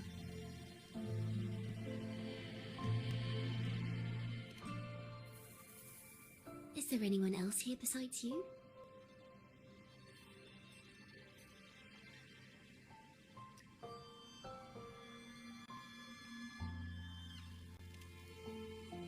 You must have touched the Golden Anthem's music sheet. This is the story it tells.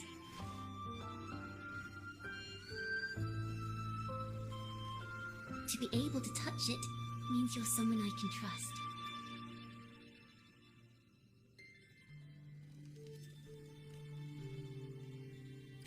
I am yesterday's child of ignorance, the actor now on stage, and the banished sinner of tomorrow, ciaccona toccata.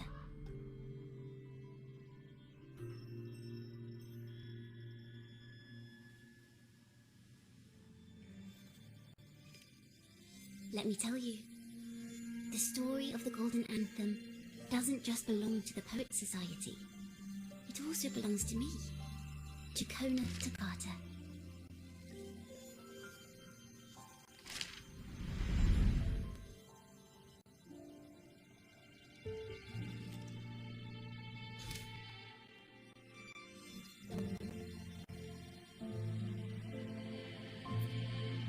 This is how it all started.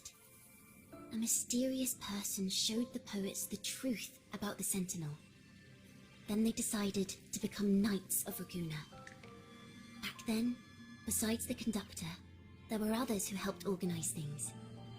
That was us, the Toccata family.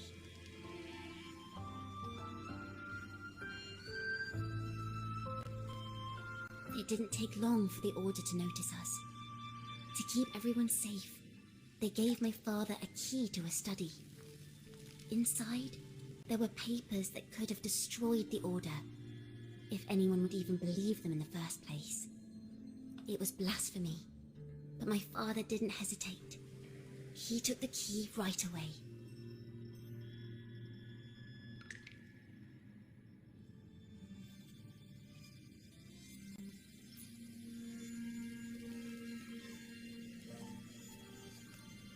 As you've already seen, I was also banished. You've probably heard a lot about the pilgrim's sail from Brent.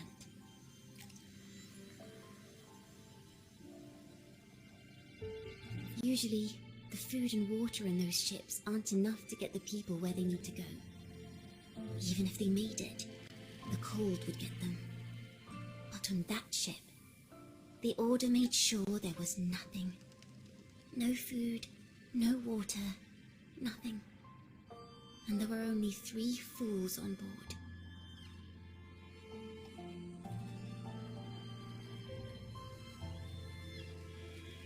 As for the fire, the poets started it themselves.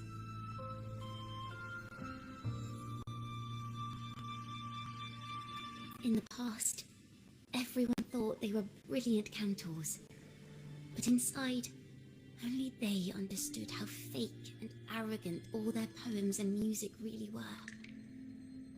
In their last moments before death, the poets just wanted to leave something real behind. But it was so cold out at sea, and wood for fire was already running low. So they set the cabin on fire, and met their ends in the flames. In the world they dreamed of, poets would no longer be shackled, and everyone could sing freely. That was their wish for the future when the curtain fell. With our bodies to fuel the fire, the ensuing inferno shall forge Raguna's true gold.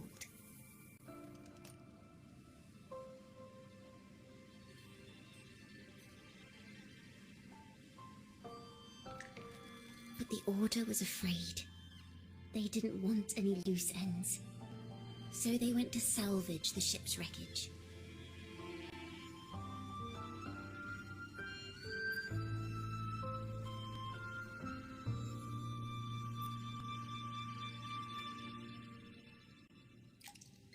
Is that what you think? Well, that's one way to look at it. But it wasn't ever the poet's intent to curse Renacita. No, it was the Order and others who cursed their works, then deliberately spread them as forbidden works to the public. But why?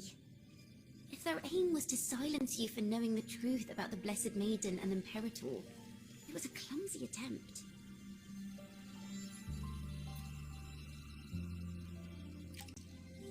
Monsters breed fear, and perhaps fear is exactly what the Order of the Deep and this puppet master want to see.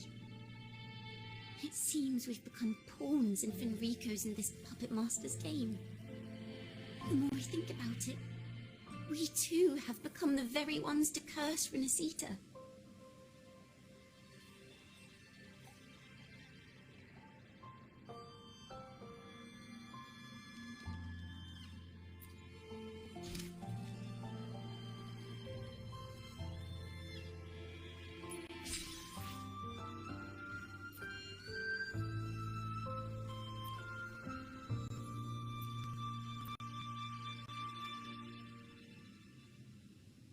The Golden Anthem gave my father the key. At first, he wouldn't let me near it because I was too little. It wasn't until my mother, my uncle, and the rest of my family were one by one escorted onto pilgrim sails. Then, it was his turn.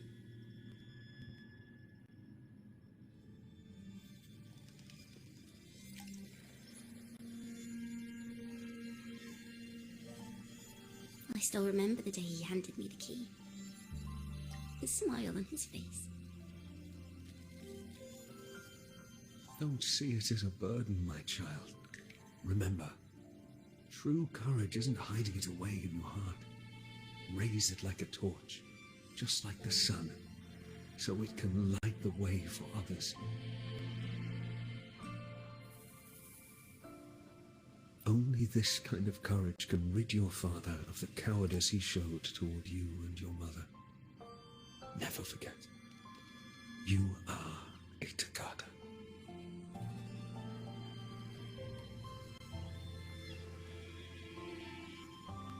Father wanted to tell everyone, so the Order put him on a pilgrim sail with the same charges. And that was the last time I saw him. Later, after I became a wandering bard and poet, I started to feel what was in the melodies of the poets and my ancestors. A sincerity like none other. I wrote songs, weaving the stories my father and the poets discovered into musical scores. But what awaited me was the Order's banishment. The Poets Society and our family could never prove whether the Sentinel's form is really that of a celestial steed. All we could do was hold on to our suspicions and the possible truth, waiting for someone to prove it. And now, that someone has come. She has reached the inverted tower. Now, I have that choice again. Do I reveal the truth? Always worrying about my next meal, wandering from place to place, being chased by acolytes. I'm used to it. But this time, I have you and my friends with me. I can't let you all repeat my fate. If we step onto that stage tomorrow, the Order will not stand idly by. He might even come after you and Carlotta. Like I said, the truth exists to be uncovered. I've made my choice. And once everyone hears the truth, I believe no one will question the choices you all made in the past. There are hints of the sea inside Ciaccona's melodies. You should take greater pride in being a poet.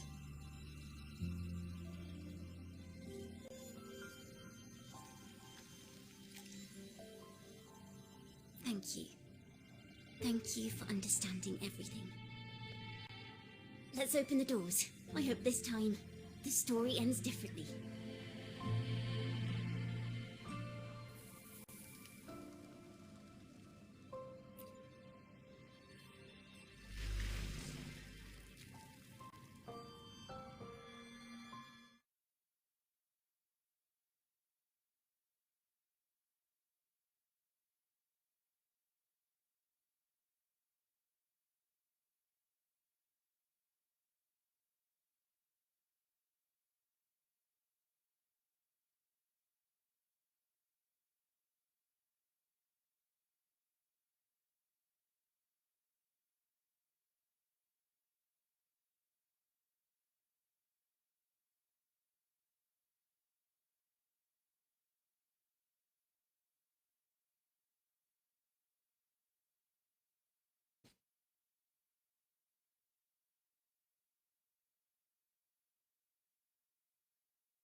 This song, it's the one she performed last time.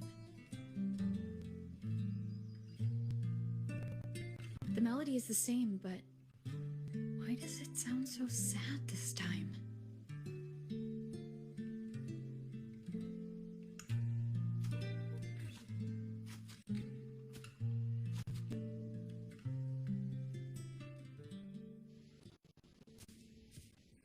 So, Miss Poet, have you made your decision?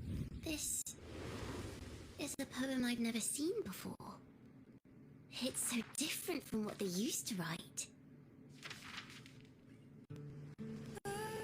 Do place flowers on my tomb, for I do not rest beneath the stone.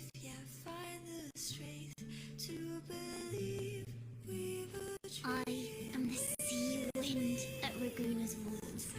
I am a dawn that breaks through thorns. I am a nighthawk of wings of flame, soaring towards the celestial steed, whose praises I sing and whose true form I behold. I know what you're thinking. You're worried I might end up on the same path you did. Go on. All the hopes will set us free from doubts and fears deep within. Let the sunrise get our wings. Let the twilight soothe our skin. Follow your heart. I'll be with you. Till the end.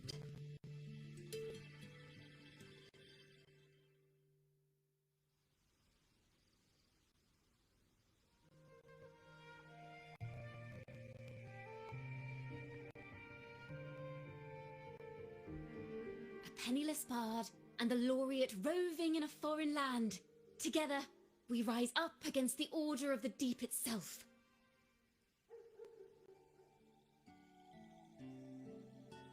But as long as the seeds of doubt are planted, the kindling in Raguna will eventually ignite to forge its true gold. There! Now, how's that for a story worth telling?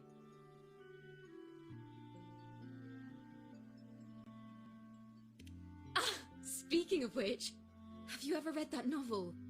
It's about a knight on a quest to challenge a giant in the name of justice.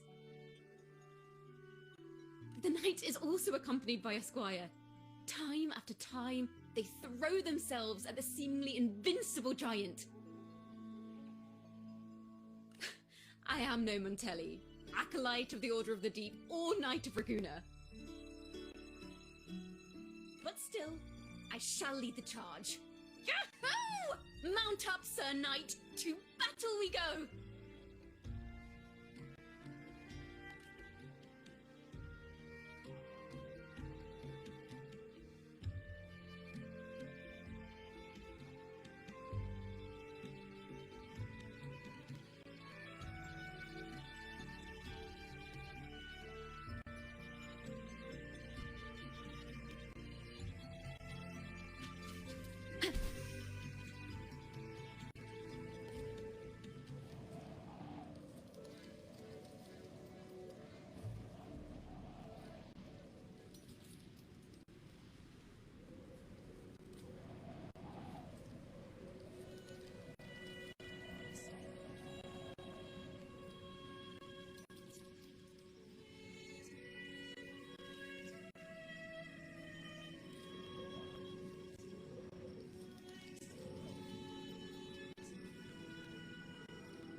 As the forgotten songs rise once more, a tale of the past I shall tell.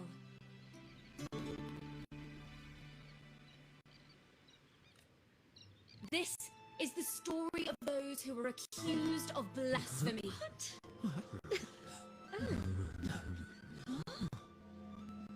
They were once poets, singing songs for the divinity and the order. This is how their music became known to all. Until one day, they stumbled upon a truth that could not be proven. The Sentinel, whom we've always revered, is not what they seem. The true divinity granting us blessings is a majestic celestial steed that gallops across the high seas and soars through the skies. And the teachings in our scriptures? Lies. Lies told to us by the Order. Ask yourselves this. Why would Imperator, who once sent Renacita voices from the heavens, allow their people to suffer aboard those pilgrim sails? How could poets who once sang the praises of the Sentinel come to curse and resent Renacita, a land they loved so much? People of Renacita, have you ever wondered why the Order forbids us from seeing their earliest scriptures? Why did none of the fools that boarded the Pilgrim sail ever thank the Sentinel?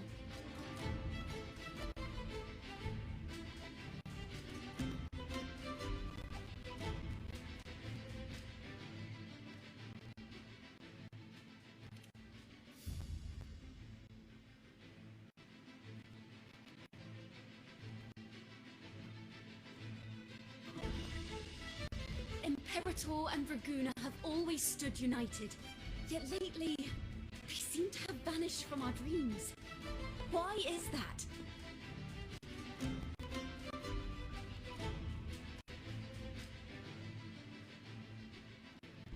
Ciaccona Toccata, in the name of Imperator and Primus Fenrico, you are hereby under arrest. You will face the full weight of the law at the Order Penitentiary.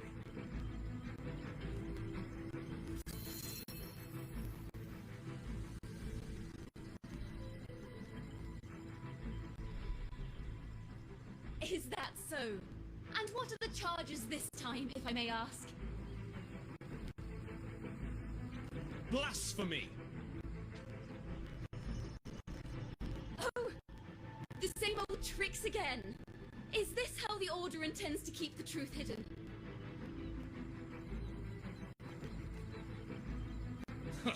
Save your empty words for your confession to the Sentinel.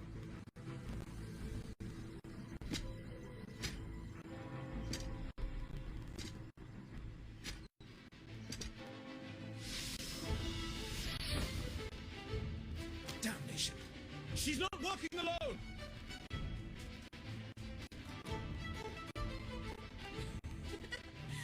Farewell, Sir Acolyte! Oh, and just a little tip for you. Keep your eyes on the audience below. Let's see how much of the Order's hypocrisy these empty words can unveil. I have faith. The music of the Golden Anthem will one day echo across Raguna's skies again.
Phew.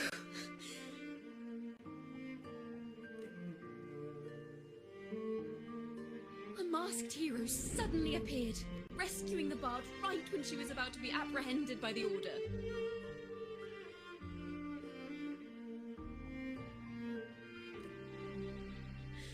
But that's a story for another time.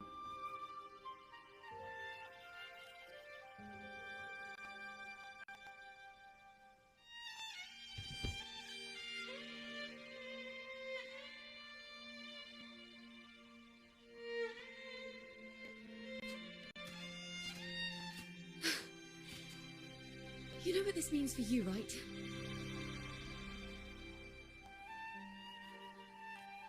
Even with a mask on, people will still recognize the laureate.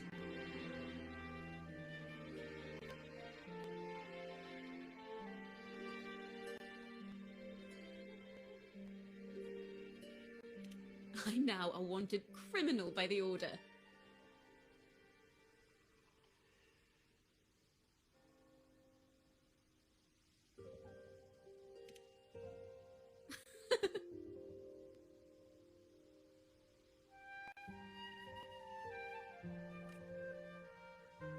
Now this is what a real poet, no, wait, a real knight is supposed to be.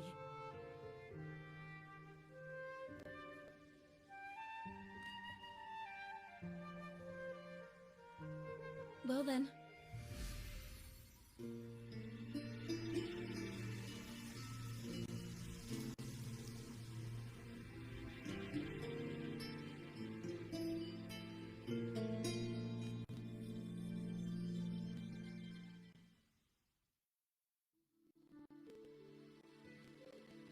This room is our final stage. Now, it's your turn to step onto it. You will witness a different world. You arrogant hypocrites! led by curious King Wonder, they step forward. I am the gentle sea breeze, sweeping through Whisperwind Haven and towards Raguna's high walls. Well, have you decided on your answer? I look forward to the public trial. Perhaps our fates are not so different after all. It is time, sinner against the sentinel. But you... I will continue to sing. As long as there are those who breathe and see. My eternal song will never fade.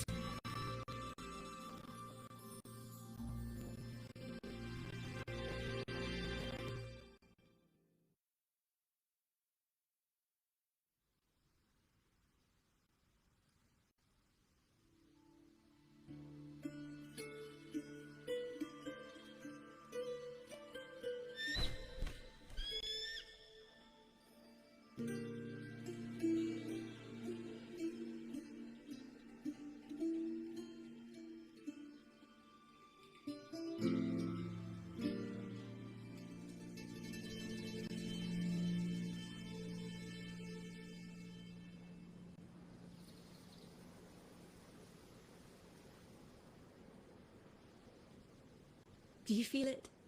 The breeze from Whisperwind Haven. You can even catch the faint scent of wet grass.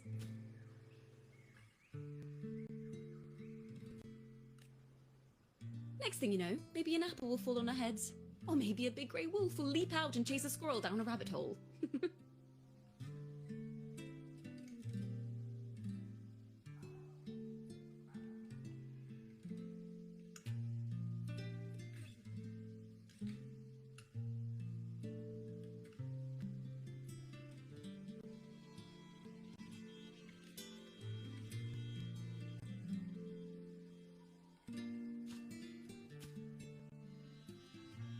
Thank you, Rover.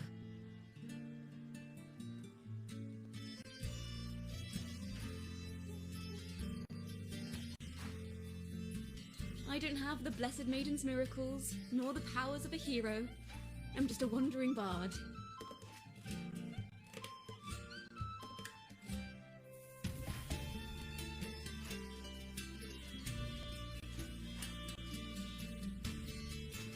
The only thing I can offer is to immortalize this moment. I will carry all the stories about you with me.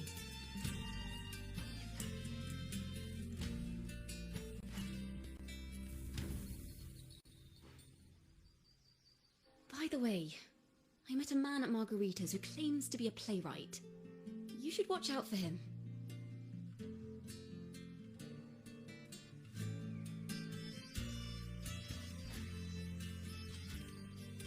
I'm not entirely sure who he really is. My guess is that he might be the resonator who's been working with the Order.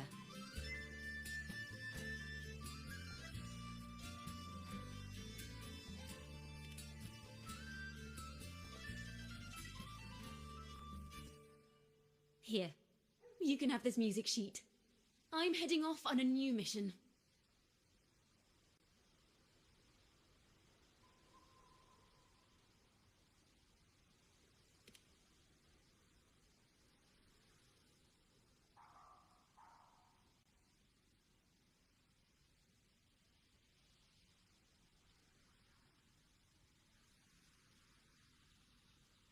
An escape mission! Starting today, I'm no longer just a wandering bard. I've got the Order hunting me now. A journey like this, it's begging to be written into a story.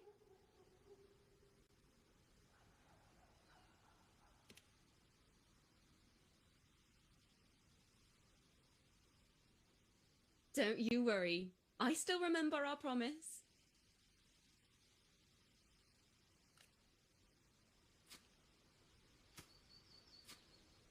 About the song I wrote you. We will meet again, and I'll sing it for you, I swear.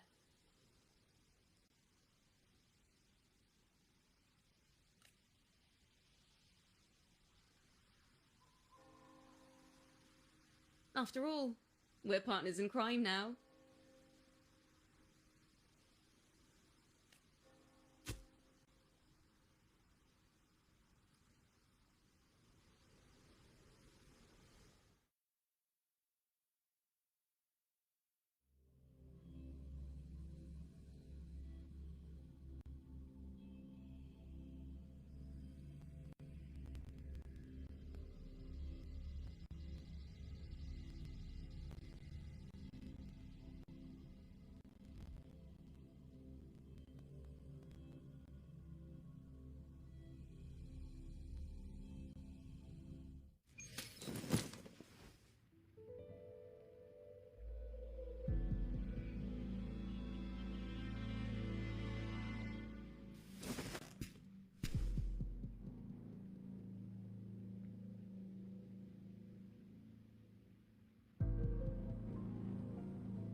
My Lord Primus, it seems your plan has not gone quite as you'd hoped. You sought to revive the blasphemous Poets Society, spreading their legacy to stoke the fires of prejudice, and through my aid summon daemons to sow fear across Ragusa City. I care not for labels of good or evil. My only care is Ragusa's order and chaos. Fear is but one tool among many to maintain stability.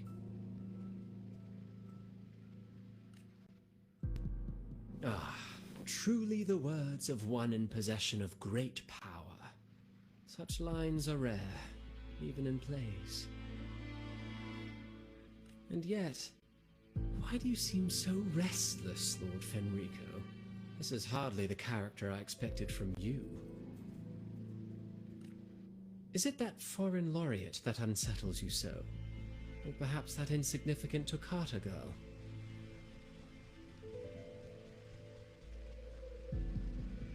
Or is it something else you seek? Out of respect for our partnership, some things are better left unsaid. Of course. As you will, Lord Fenrico.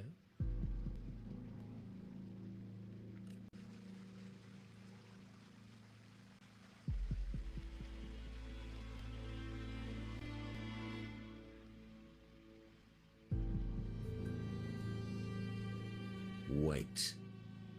You were the one who led the Poets Society to that lithograph, weren't you?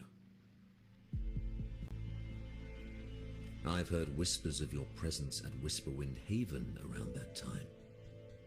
Whenever you were asked, you claimed to be seeking inspiration.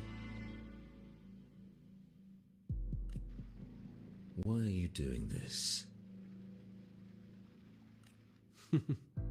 As you said yourself, out of respect for our partnership, some things are better left unsaid. There was no deception. Indeed, I was seeking inspiration. In the end, I found a story about birds in a cage. The birds, having uncovered the truth, must decide. Will they choose to fly into the unknown, or remain caged within the familiar? Ah, Lord Fenrico, a word of reminder.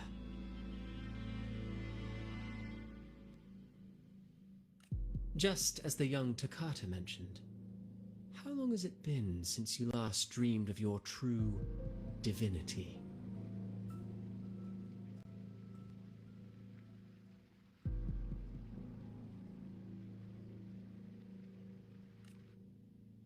Armed with a wooden spear and a broken helmet, the knight charged at the windmill.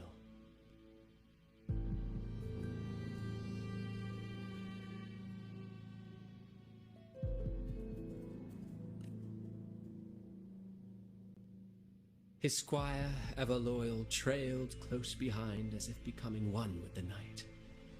Together they charged again and again, true knights in spirit, ignoring the countless wounds they bore. Truly astonishing. Even if you took such a script, what could you possibly accomplish, Hecate?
Maybe because you went to Avenolium and uncovered some of the truth the Order is desperate to hide.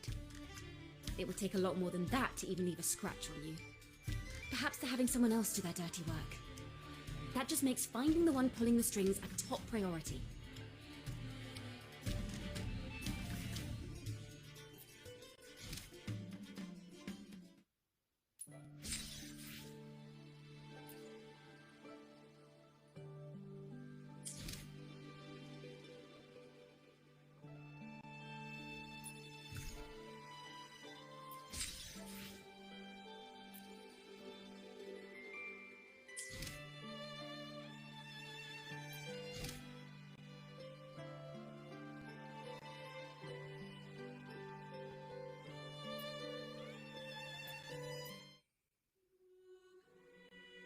On the surface, yes, the Order certainly upheld Raguna's prosperity and stability.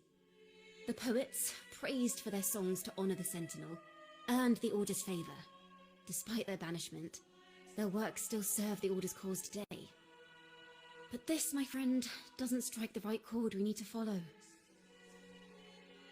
Simply knowing the Order once stood with the poets doesn't reveal the true reason behind their banishment.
Our crime was the same as the poets. Blasphemy. Our family wasn't like the Fazalias, deeply rooted in tradition. Nor were we like the Mantellis, wielding power. We simply did what we thought was right, preserving everything for those who would come after us. Compared to the Order, we were just a tiny speck of dust. Even if we'd kept the secret, they would have discovered it eventually. They would seize what the poets left behind and lock it away. Maybe if Father hadn't taken in the poet's legacy, the Toccata family would have escaped this fate. Perhaps none of this would have happened. If so, wouldn't it have been wiser to surrender it all to the Order back then?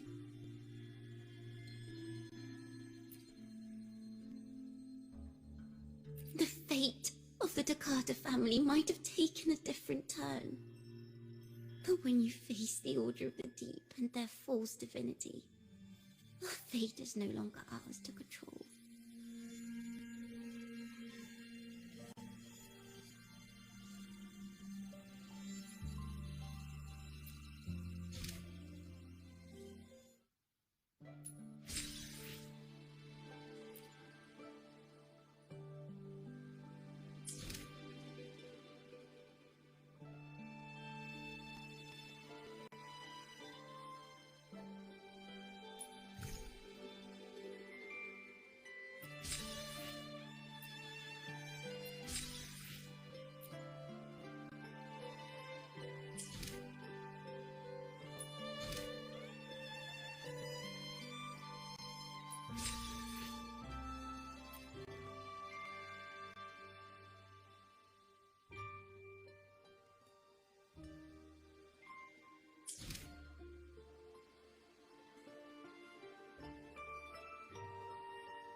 Hmm.